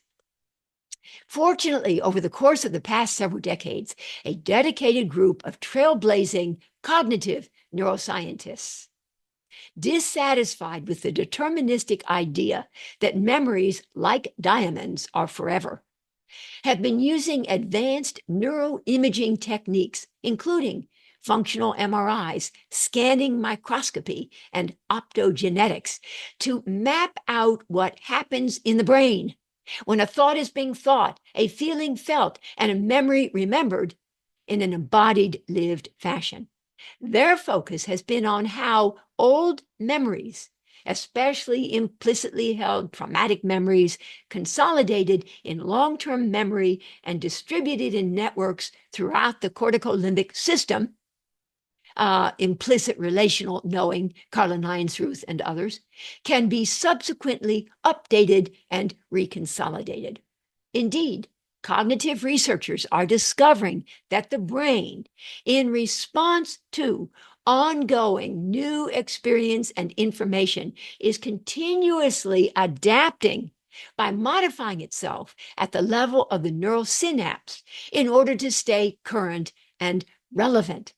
This learning process, which involves, this is what the cognitive researchers have discovered through their different neuroimaging techniques, which involves both the destruction of old neural networks and the construction of new ones, speaks to the adaptive capacity of the brain and the dynamic nature of memory. In essence, the brain's remarkable neuroplasticity. Again, I'd reference Norman Dodge's The Brain That Changes Itself, both structurally at the level of the synapse and functionally at the level of the memory. More specifically, neuroscientists have recently made, and this is just in the last 10, 20 years, the groundbreaking discovery that when implicitly held memories are reactivated and re-experienced in an embodied, lived fashion, the network of synapses encoding those memories will become potentially unlocked for a time-limited period. This unlocking or deconsolidation, destabilization, signals the opening up of a reconsolidation window, a brief window of opportunity when memories become transiently fragile and sensitive to modification by environmental input. Both this dedicated group of cognitive neuroscientists who study memory reconsolidation in their laboratories and the similarly impassioned group spearheaded by Bruce Ecker and David Feinstein of neuroscientifically inclined clinicians who study it in their offices agree that 4 to 6 hours is the critical time frame. So we might want to think about doing therapy sessions that last 4 to 6 hours after getting them into a yin healing state first and getting a parasympathetic nervous system activated. Anyway, but I'm not teaching about that in the moment. But anyway, agree that this reconsolidation window, that 4 to 6 hours is the critical time frame for the destabilized synapses encoding the traumatic memories to remain malleable and therefore vulnerable to updating with new experience and information, such that these synapses can be rewired under the right circumstances and the traumatic memories they encode reprogrammed. For this locking in or reconsolidation to occur, there must be repeated and dramatic juxtaposition of old bad learned expectations with new good envisioned possibilities, such that there will be jolting and transformational mismatch experiences. In the neuroscientific literature referred to as violations of expectation, novelty detection, in the clinical literature as juxtaposition experiences or disconfirmatory mismatches. The idea that abruptly, rapidly, unexpectedly, and decisively introducing an element of surprise in order to provoke, not promote, but provoke change certainly makes intuitive sense, yes? As does the idea that when new information directly contradicting a previous emotional learning or intellectual learning is repeatedly juxtaposed with what had come to be expected, the old memory will eventually be forced adaptively to update itself, to become more relevant. As it happens, okay, here we go. Somewhat surprisingly and counterintuitively, the brain can change itself, they have discovered, in response not only, I said this earlier, I hinted at it, to experiencing something new, but also to imagining something new. In that statement is the power of intentionality. If you think you're going to win, you will. If you think you're going to fail, you will. Whatever you believe you can or can't do, you're right. All right. So the brain can change itself in response not only to experiencing something new, but also to imagining something new, envisioning it. In fact, a growing body of evidence supports the finding that simply visualizing or envisioning something, even though it occurs entirely in the mind and in the body too, is sometimes almost as effective as actually doing it. Yeah, I should say, and in the body too, because you want it in the body too. According to research being done at the Cleveland Clinic, participants, this is cool, were able to strengthen muscles just by visualizing physical movement. That's cool. This impact simply required concentrated mental practice, the cognitive rehearsal of a physical activity without actual movement. In fact, one study demonstrated that if subjects wanting to master a particular skill were simply to visualize mastery of it, then they would be able to decrease by 50% the number of actual practice hours required. Whew. Just observe Olympians doing their visualization exercises with their eyes closed as they prepare to compete in such sports as figure skating, swimming, diving, dressage, gymnastics, skateboarding, to name a few. Clearly top-ranked athletes figured out long ago that forced mental practice can definitely improve performance. There's a fancy slide for another time. Now, when therapeutic, this is an important slide. When I'm my eyes on the time and we're good. I hope there are comments and questions in the chat. Brief, quick one so that I can really focus. When therapeutic memory reconsolidation updates a traumatic memory, what is it that changes? And what is it that remains the same? Now, importantly, the fact of the event underlying the traumatic memory will not change. If you were raped, you still remember you were raped. So the episodic memory itself will remain intact. What will change, however, will be the body's memory of the trauma, its emotional charge, its valence, and the narratives to which the trauma had given rise. In other words, how the patient positions herself in relation to the traumatic experience, how she contextualizes it will change. All right, now, importantly, neuroscientists have discovered that the consolidation, that's the first time, and reconsolidation, after it's been deconsolidated and now we reconsolidated in a slightly newer, better, more evolved way. Anyway, neuroscientists have discovered that the consolidation and reconsolidation of memories requires the synthesis of new proteins in the cortical limbic system. And that inhibiting protein synthesis will interfere with long-term potentiation. That is, with the transfer of traumatic memories from short-term storage in the hippocampus to long-term storage in distributed networks throughout the neocortex. So some promising research is now being conducted with the synthetic drug propranolol, a beta blocker that, as many will know, dampens the stress response peripherally. Some of my colleagues take it before they give a talk. I didn't take it, but I did do my breathing exercises before I came on this morning. I don't do propranolol. Anyway, a beta blocker that dampens the stress response peripherally and inhibits protein synthesis centrally because this propranolol disrupts memory consolidation / reconsolidation. Propranolol is a promising novel treatment for patients suffering from post-traumatic stress disorder. Although propranolol does not erase the traumatic memory itself, it can modify the negative emotional valence associated with the trauma. Okay, wrapping up, getting near the end here. I'm going to go through, there's a trained method, the Tomatis method, that helps sharp jolting musical contrasts to fine-tune the brain. Apparently is a fabulous way to get the brain sort of functioning better. Okay, and EMDR, we had referenced that also captures the essence of this.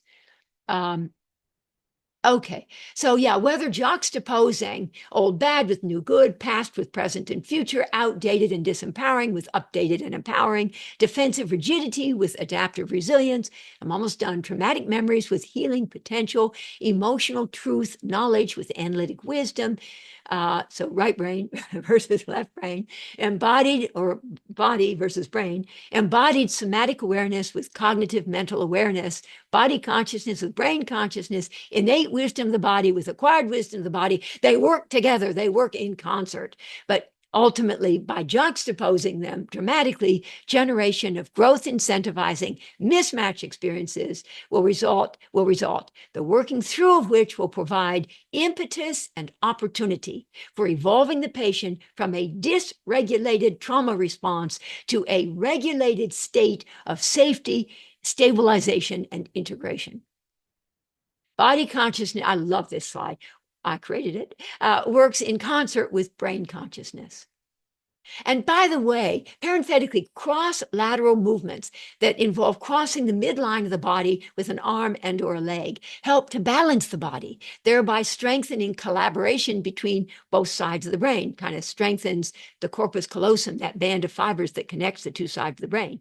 And it strengthens collaboration between both sides of the brain, or as sometimes we write it instead, left, right, left, right, left, right, the brain, body, brain, body, brain, body, depending upon sort of what your focus is.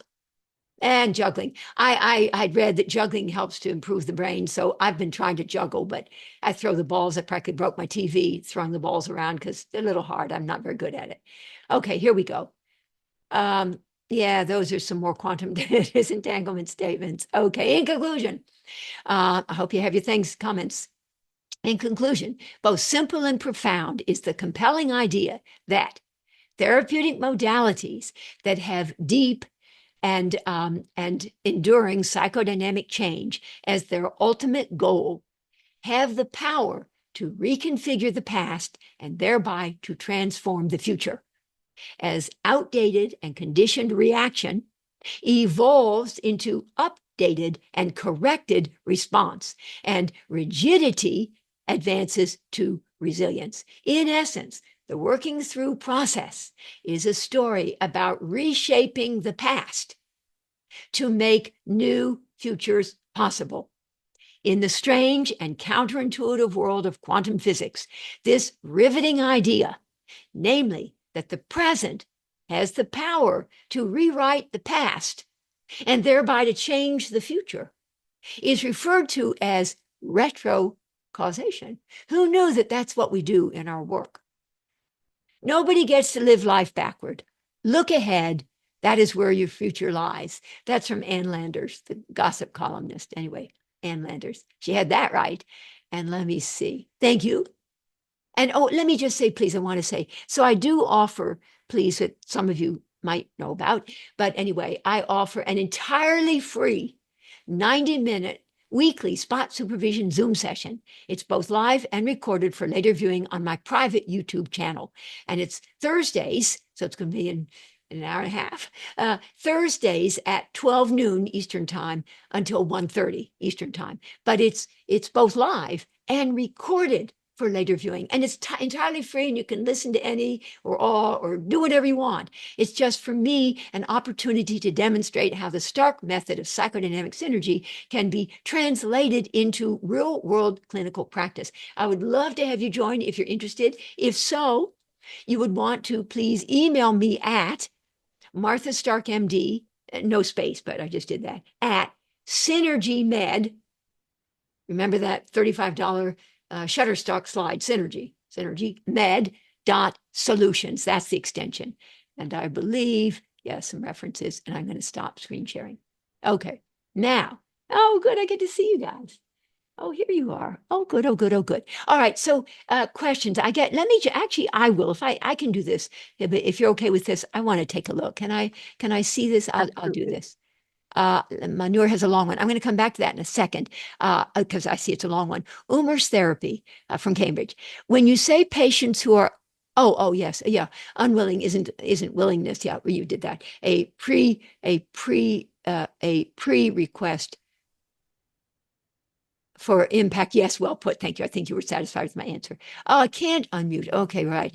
Umer, sincerest apology. I need to shoot off for a session with the patient. Oh, sorry about that. Okay, good. In Model 5, doesn't the need to self-actualize ignore the limitations of the social world, constant negatives like discrimination, active abuse, etc.? Absolutely. So either we can just give up and say, listen, the world out there is so bad, forget it. There's probably nothing we can do.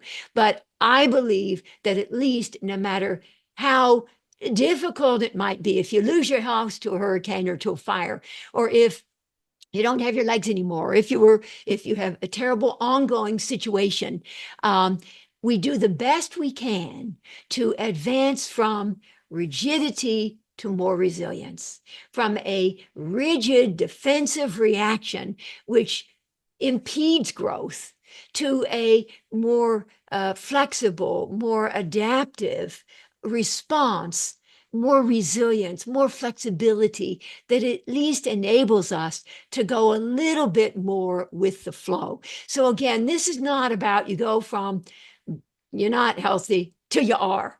No. Some of us are like older than we used to be. Some of us don't have our houses anymore. Some of us were raped. Some of us don't have legs. Some of us are living in an ongoing situation with an alcoholic somebody or with a drug addictive or raped or this or that. And like we all have problematic things either that happened in the past or that might be happening, or we're all in the middle of a lawsuit.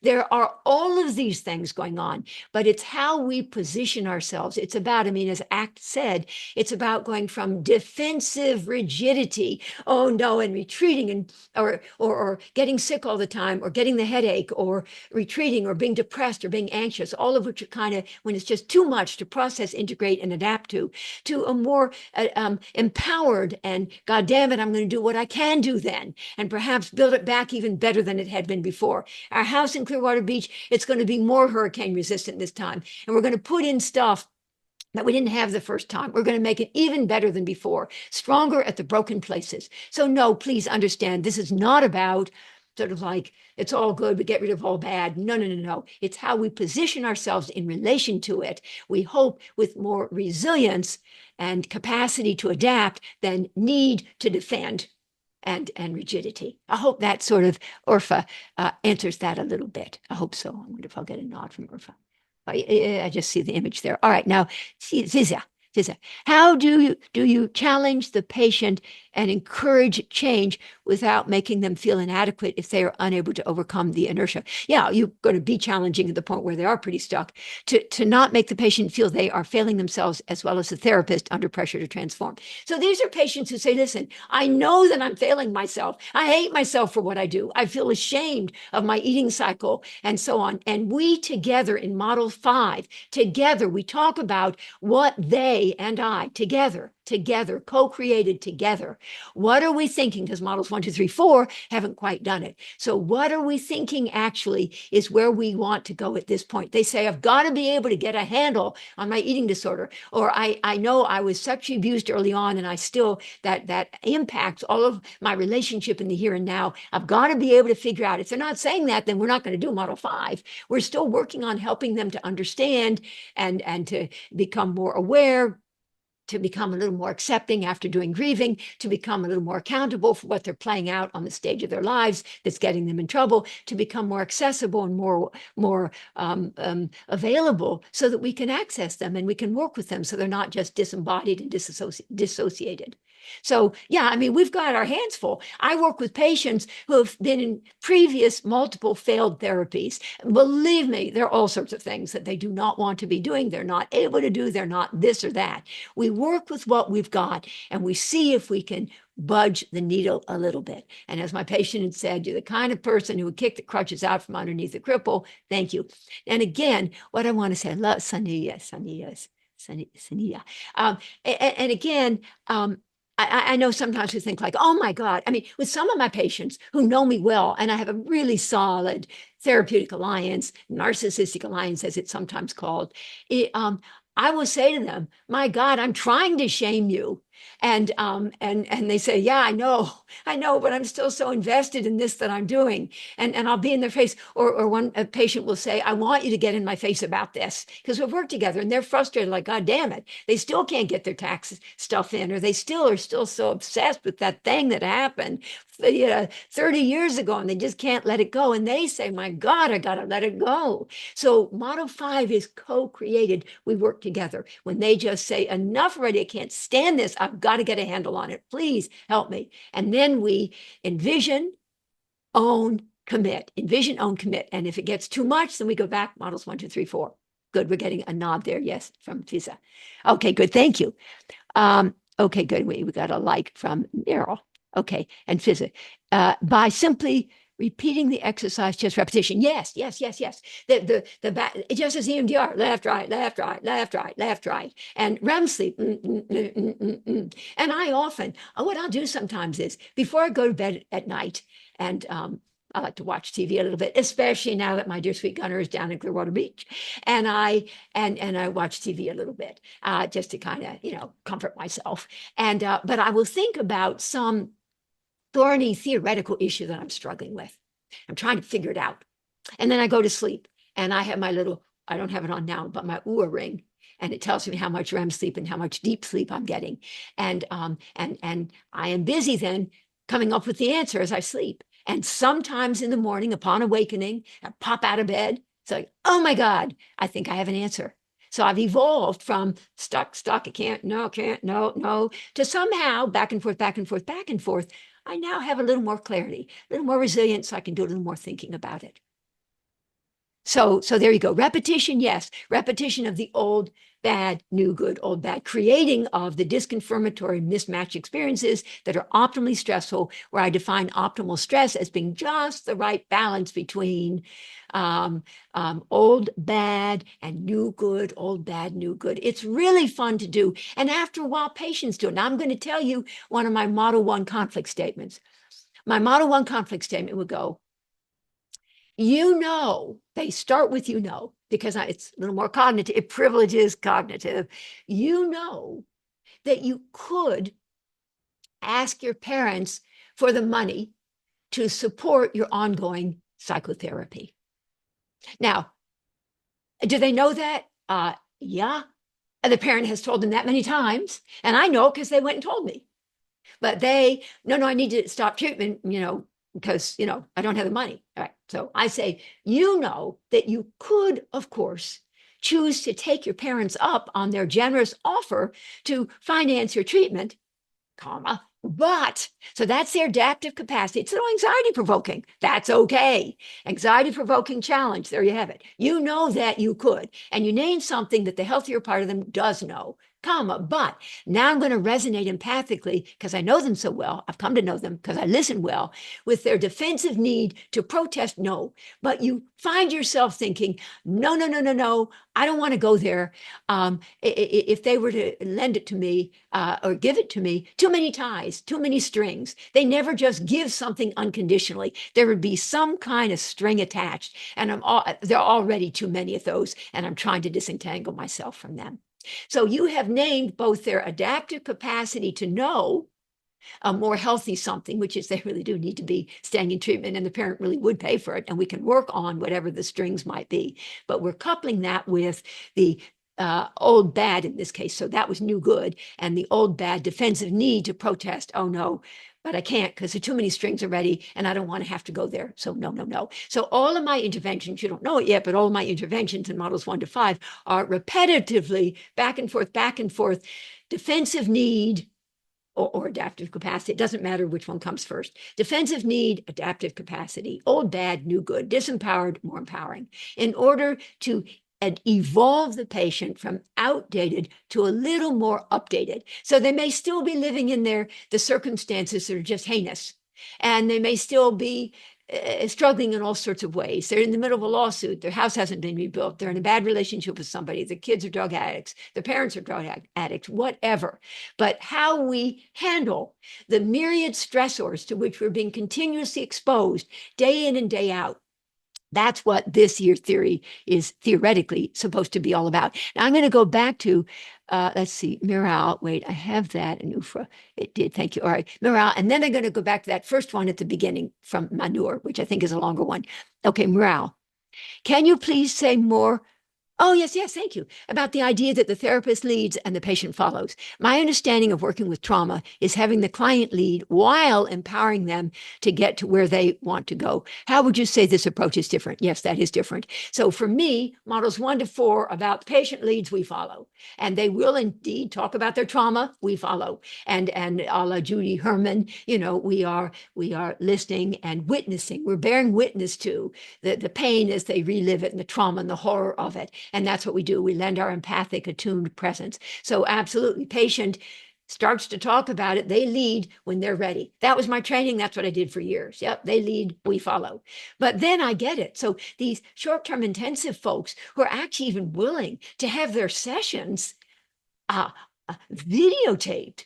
I mean, I don't know any psychoanalysts, and certainly not me, who are willing to have our sessions videotaped. Are you kidding? Hey, no, it's very private. It's very personal. We don't do stuff like that. It's also so slow moving. It's like sitting in the grass and watching it grow or something. The psychoanalytic stuff, but it's broad based and it's all sorts of good stuff. I've done it for years. I've gotten a lot of patients a lot better. But so model 4, the patient leads, we follow.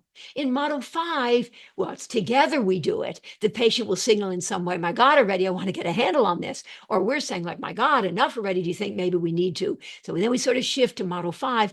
And yes, I'll be more directive, like, all right, already. Then sort of like, let's do something. And there have been times when I've actually been able to sort of say, my God, something. And then something sort of comes clear to them that had not prior to that been clear. So together we co-create. The patient leads, I lead, but I'm more likely to be more directive. Those short-term intensive folks, they're more directive. They say stuff, they do stuff, they say, well, so, ba, ba, ba, ba, ba. And what about ba, ba, ba, ba, ba? They're ever busy leading and directing. And that was not my training, but I've learned that, quite frankly, it can be a little effective. I've also learned that what I can do now sometimes is I would say to a patient, only some of them, I'll say to the patient, how would you like to use your time in here today? I didn't used to say stuff like that, but how would you like to use it today? And then at the end, I follow up with 2 questions.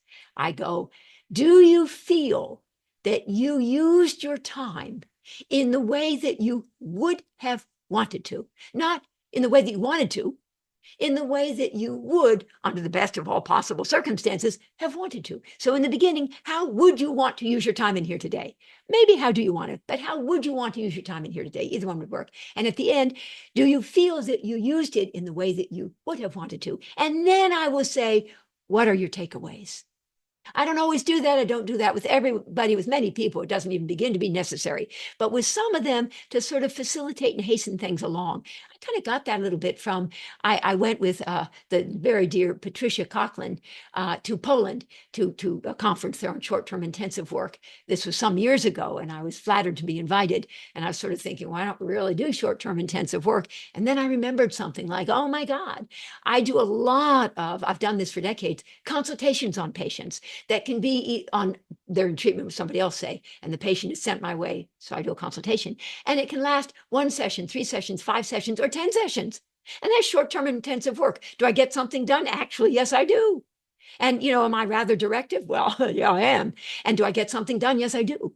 So anyway, so I had told the people organizing the conference that I was a little bit scared to travel to Poland all by myself. So they put me with Patricia Coughlin, who very generously said, oh, absolutely. She took me under her wing and we went together, and I sat with her, and she just taught me so much. And she said, by the way, they have, Jonathan Shedler and the others have found that often the most work gets done in a therapy in the first few sessions. Wow, who knew? And anyway, and so I have now stepped it up a little bit and so on. And I do work sometimes very long term with some of my patients, but on some level, I'm accompanying them on their life journey, and that's what they want. And I'm delighted to do that. And they are also evolving, as am I. I'm always changed as a result of the work that I do. Anyway, so that's that. Now I'm eyes on the time here. I don't know. I hope I answered that one. Okay, now let me get back to this good one from Manur. Okay, if memory is an illusion, is this your question? Yes, I think. Then wouldn't the whole of the psyche subjective? Oh, I answered this. Subjective, perceptive. Yeah. So Manur, do you have the question for me that you wanted to ask? Although she's not here. So wasn't there a longer question that I had put off to the end? Maybe not. Okay, Yes, Martha, there was. I think Mahanur did want to ask you another question. I've unmuted her, so hopefully she should Manure. be able to Oh, ask good. you. And let me just say, I'm seeing Afshin. Martha, having said that, may I say then, as per Model 5, it's more goal directed. Yeah, yep. I didn't read that part of one of my slides. It is goal directed, goal oriented, solution focused, action oriented, problem solving. Yes, let's do this. So, yes, Model 5 is. All right, Manur, I'd love to hear from you. Yes, you did answer most of my question, but I guess I just have this when you were talking about all the A's, which were the opposite of all the defenses, it seemed like it was sort of you talking about a timelessness state, a state which was without time, which a lot of non-dual perspectives sort of talk about. A place where there's Oh, sort nice. of endless possibility, right? So it seems like a constant exposure of the trauma and pain to that, and then that's the juxtaposition, which was sort of making sense to me while you were talking. Oh, wait a minute. So I just wanted The to know. juxtaposition, I think that's just brilliant. I feel that there's something very wonderful in what you just said. The juxtaposition being between the R's and the A's, or between. Ours there is, yes. It seems like there's this terrain of endless possibility, which a lot of non-dual people talk about, and esoteric traditions, and then there's the pain and trauma. And when you talk about the juxtaposition, it's constantly putting those states in front of each other so that there's some dialogue happening. A dialogue and a And dialectical tension, but ultimately some kind of yeah, evolving yes, and resolution and adaptive yes, resolution. Yes, and yes. also what you just said in that brilliant thing that you just said. Boy, am I glad we saved this to the end. Let me say, it really is in essence a dialectical tension, right? Because it is more sort of fluid. Yeah, yes, thank you. It's not like, sort of, well, I have awareness now. Well, I have acceptance now. Oh my God, I had not, thank you. I had not really put that together. That in essence, from there's a dialectical tension, and the dualities and the polarities and the complementarities of without lightness, without That's the darkness, there optimal can't be stress. lightness. Of defense, Yes. the R's and the A's, R's and the A's. That's beautiful. And then it's not like a static, like you get to sort of like, well, I'm aware now. Well, I'm accepting now. Well, I'm doing my action. It's an ongoing, continuously evolving process. And let me add one thing. Am I allowed to run over just a tad? Hiba, can I run over just a few minutes here? Yes, yes, sure, Oh, thank you sure. so much for your flexibility, if I could be so bold. All right. So anyway, all right. Somebody had to point this out to me that actually what I didn't emphasize on the slides, but I'll say it real quick, and again, I hope you guys will sign up for my spot supervision group. It is recorded. So oh, good. We get some nods there, please. Martha Stark, MD at synergymed.solutions. It's on my slides, and I just told you. All right. This dialectical tension, yes, between the R's and the A's. So again, just resistance, relentless hope, reenactment, retreat or relational absence, and refractory inertia. Inertia meaning if you've stopped, you can't get started, or if you've started and it's dysfunctional, you can't stop. That's what inertia means. It means both of those. All right. And the A's are, but it's a state of constant, continuous flux, because there isn't anything that's a noun, it's all a verb, and in a state of continuous motion. This is so exciting. Awareness, acceptance, accountability, authentic presence or accessibility, and then actualizing action. Okay, now the working through process involves an optimal stressor.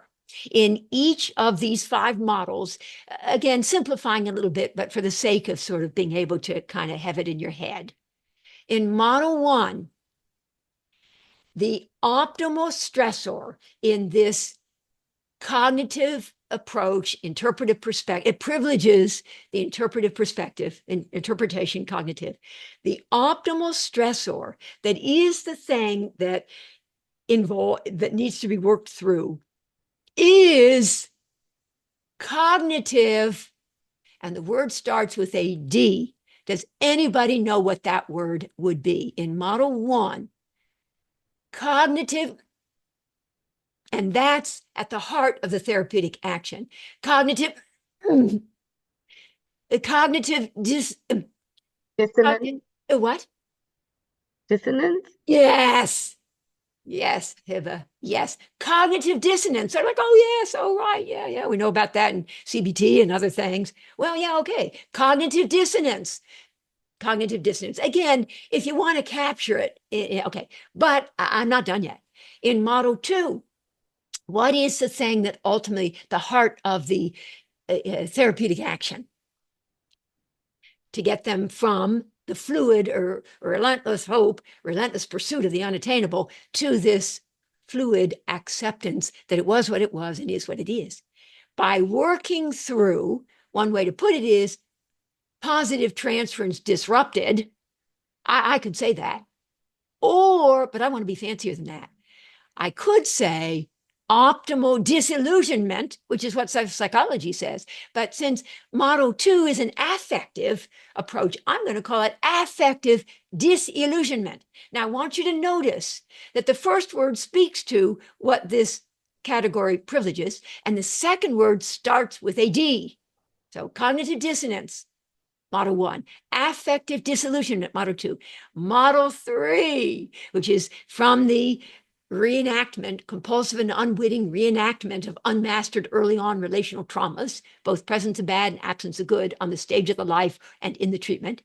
2, fluidity, but more accountability for what one is on the part of both therapist and a patient as part of working through the projective identification. Now it's going to be relational, but what we're doing is, instead of as in model 2, we are adding new good by working through disillusionment, adaptively internalizing new good. Remember I said that earlier? Adaptively internalize good, whereas we defensively interject bad, right? Remember I said that? Model 2 is about adaptively internalizing good to fill in structural deficit. Model 3 is about detoxifying existent bad in the form of pathogenic interjects. And so it's a relational something. And this, you got to say it, folks. The word that starts with a D. So model 1, cognitive dissonance, the cutting edge of the therapeutic action. Model 2, affective disillusionment. Model 3, relational. D, relational. You're going to make me practically vomit my insides out. Relational. D, relational. D, relational. You're going to remember this one forever by the time I finally spit it out. Relational. Oh, dissonance there. Oh, Fizz, it got dissonance. There you go. And at 10:05, yeah, you got it. Thank you. Relational detox. Detoxifying. Yeah, detoxification. Exactly. Exactly. I told you she was your esteemed and fearless leader. Guess what? There she is. All right. So relational detoxification, where you modify old bad. So model 2 is add new good, and model 3 is modify old bad. But again, the languaging is different. So we're not talking as the languaging is different for each of these, whatever. So in model 2, you're adding new good, capacity to be a good parent unto yourself and to regulate your self-esteem on your own. Okay. I mean, they're different languages. Okay. Model 1, cognitive dissonance. Model 2, affective disillusionment. Model 3, relational detoxification. Notice the D's. Model 4. Thank you, Tamina. Okay, good. I know some of you have to run for a client. Yes, thank you. But thank you for being here. All right. And your question. Okay, model 4. What is this going to be? Existential, because this is an existential approach. Remember, CARES? Existential something. And it has to be a D word. And it has to be where the cutting edge of the therapeutic action lies. So it's existential, existential Dilemma? A dilemma is okay. That isn't actually it, but that is good. That is good. Existential dilemma. Coming to terms with it. Yeah, I had never thought of that, but yes, that is good. That's not what I was thinking of, but that is good. Existential dilemma. Yeah, the internal dilemma about is it worth anything or not? Life, death, lightness, darkness, whatever. Yes. All right, but another one. Yes. So existential dilemma absolutely works. But now existential, this is where we foster a benign regression to we foster a benign regression. Well, dread is good. Dread has been sometimes the word I've used. Yes, existential dread. Yes, it is. Yes. Yes, I'm sort of torn. I've got some numbers of D words here. Dread is good. Dilemma I'd never even thought of. Dread is good. All right, we're going to keep going here. Existential, we want to overcome their dread, Masad Khan and also Manur, their dread of surrender to resourceless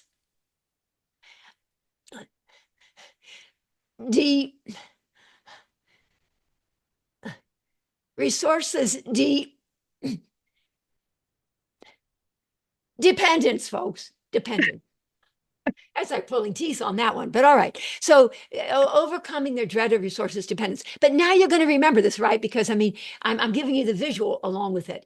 And so we got it so far. Cognitive dissonance, affective disillusionment, D words, okay, relational, C-A-R-E, relational detoxification, existential dependence, existential dread, existential dilemma. Okay, now model 5, which is a synaptic, because it's a quantum neuroscientific. So it's synaptic for the neuroscientific, and superpositional for the quantum part, because there are infinite possibilities that every single moment in time holds. So that's superpositional. There's an S word. And then one of my supervisees, there's another S word. One of my students, there's another S word. Anyway, said actually shape shifting. They're like, okay, yep, shape shifting. Yeah, right. HIPAA, yes, right. Shape shifting. And this is where I get to say, I am working on my model 6, and everybody says, well, I want it now. Well, it's sort of like, no, I have till 2030, because I get a decade for each model. And the 6th one is the somatic spiritual approach to evolving from at rest to awakening. There's your R word, there's your A word, the dialectical tension between. Yeah, but, and well, I want it now, they say. Well, it's sort of like I haven't created it yet. I mean, it's more in my mind. I don't have it yet. So I got 5 more years. All right, but anyway, I'm back to model 5, and then I'm going to be just about done here. So model 5, now we're going to use the word synaptic, and I have to have a D word. And so cognitive dissonance, affective disillusionment, relational detoxification, existential dependence, existential dread, existential dilemma. And model 5 is synaptic, a deconstruction. Yes. Who knew? There were a few others that I was thinking of, but deconstruction. Holy shit, because it is a constructivist model, and it is about rescripting and updating these narratives and the meaning making and the narratives that are constructed. Yeah, revisiting and reshaping and refashioning and resculpting and updating and making more relevant the narratives that are constructed.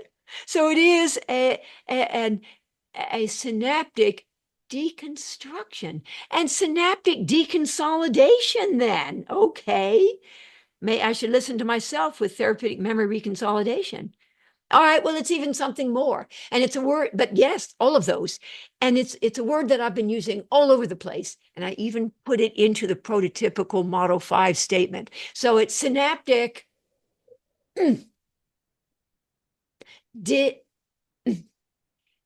dis I'm looking in the chat. If you're too shy to say it out loud, you just put it in the chat.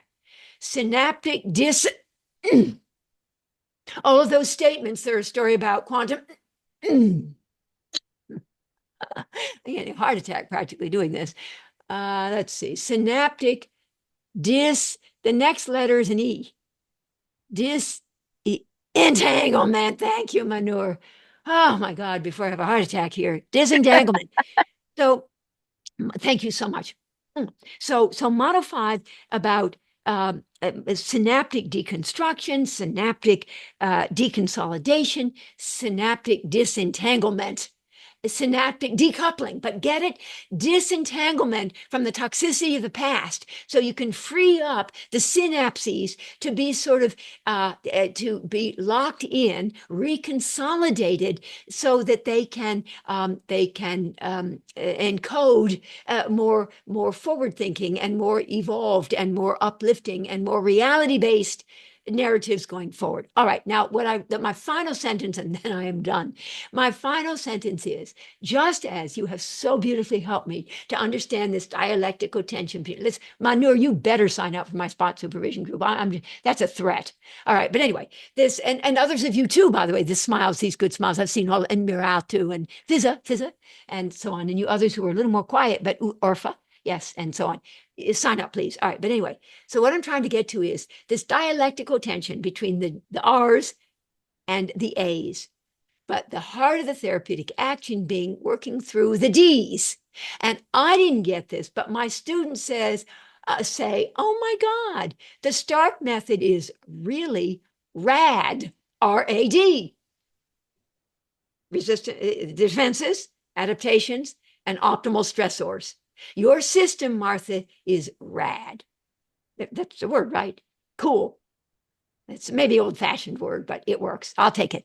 I've seen. Pleasure to learn about your models. Loved your energy. Have to rush for a session. Totally get it. And I want to just say one thing, and then I will let you all go, and I'll let myself go. I want to do this for myself. All brilliant. Thank you. I say patient, and forgive me, but the reason I say patient is and not client is, as I mentioned, my own therapy, intensive, wonderful therapy, 8 years, 3 times a week with my very dear psychoanalytic social worker. I saw myself as her patient. I wasn't on medication. As I do prescribe, I don't like medication, but every now and then I do prescribe medication for my patients, not for my clients. So I saw myself as her patient. I have an accountant, I'm his client. I go to shop at Whole Foods, I'm a customer. But for me, and I used my health insurance, medical health insurance, as a patient. So for me, I call it a patient, but we can think client. It works too, client. But I sort of like the idea of patient. And I liked being a patient. I liked being a patient.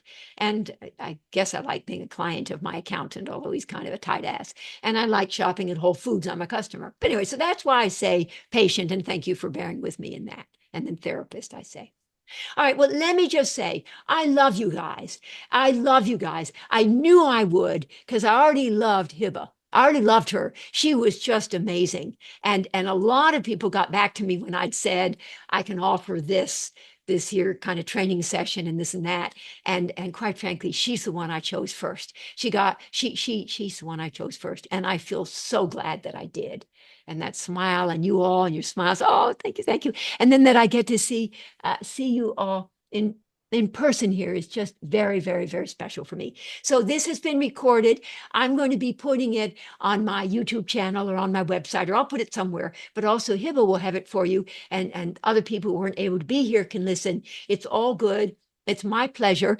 And thank you. Oh, thank you. Thank you. Let me just see here. I want to make sure Thank you that so much. You everybody. have been brilliant, and I think we've all thoroughly enjoyed it, as you can see from all the smiles. But a lot of content to take back, reflect on, sit with, work through, and implement in our everyday work that we do with our patients. And Hiba, can I just say before you sign off, Manure, thank you so much. She said, hope your new home is 10 times better. I mean, that is so sweet. That captures it right there. And let me say, I hope you know, and again, that smile from Miral, who also liked that.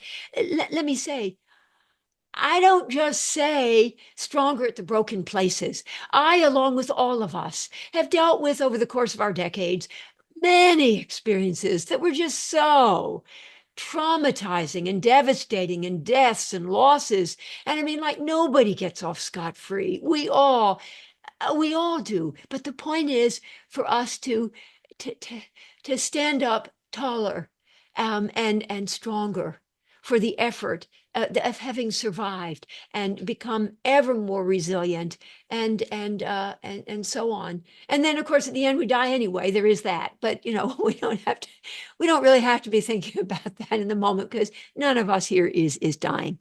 So anyway, thank you so much. And you have my master spreadsheet. It's not for the faint of heart. You should check it out. Every thought that I've ever had, and even some thoughts that I haven't yet had, are on that master spreadsheet. There are 6 columns and just a lot of quotes and different colors and more than 1,000 lines. And you can access it. I will keep updating it. You can see it through my website, which is synergymed.solutions. Oh, and also let me just say, this Saturday, which is 2 days from now, I don't know what time it is for you guys. I think it's 10:20 in the morning here. What time is it for you? It's 8:20 p.m. Okay. So to be kind of late for you guys, but on Saturday, let me just say, I am offering it's $25. I'm sorry, somebody's hosting me, or I give it to you for free, hosting me, and it's called it's on my Model 2, and it's called Pretending That It Can Be When It Can't is How People Break Their Hearts. And then colon, and then it goes insatiable pursuit of the impossible and unrelenting outrage when thwarted. So it's about the masochistic defense of relentless hope and the sadistic defense of relentless outrage. And it's a good one. It's 2 hours. It's $25 and it's recorded. And so if you wanted to sign up, just reach out to me at my email and I'll refer you to the host and she'll sign you up. It's not too late, not too late. If you want to be on my mailing list in general, sign up. I don't mean to be pathetic or anything, but please sign up. We will all sign up for sure. Thank you. All right, you all have a wonderful time, and I admire all of you. The fact that you would have decided to be with your dear Hiba, highlights that you all are wonderful as well. So there you go. Take care, and I guess we'll sign off now. Thank you. Thank you.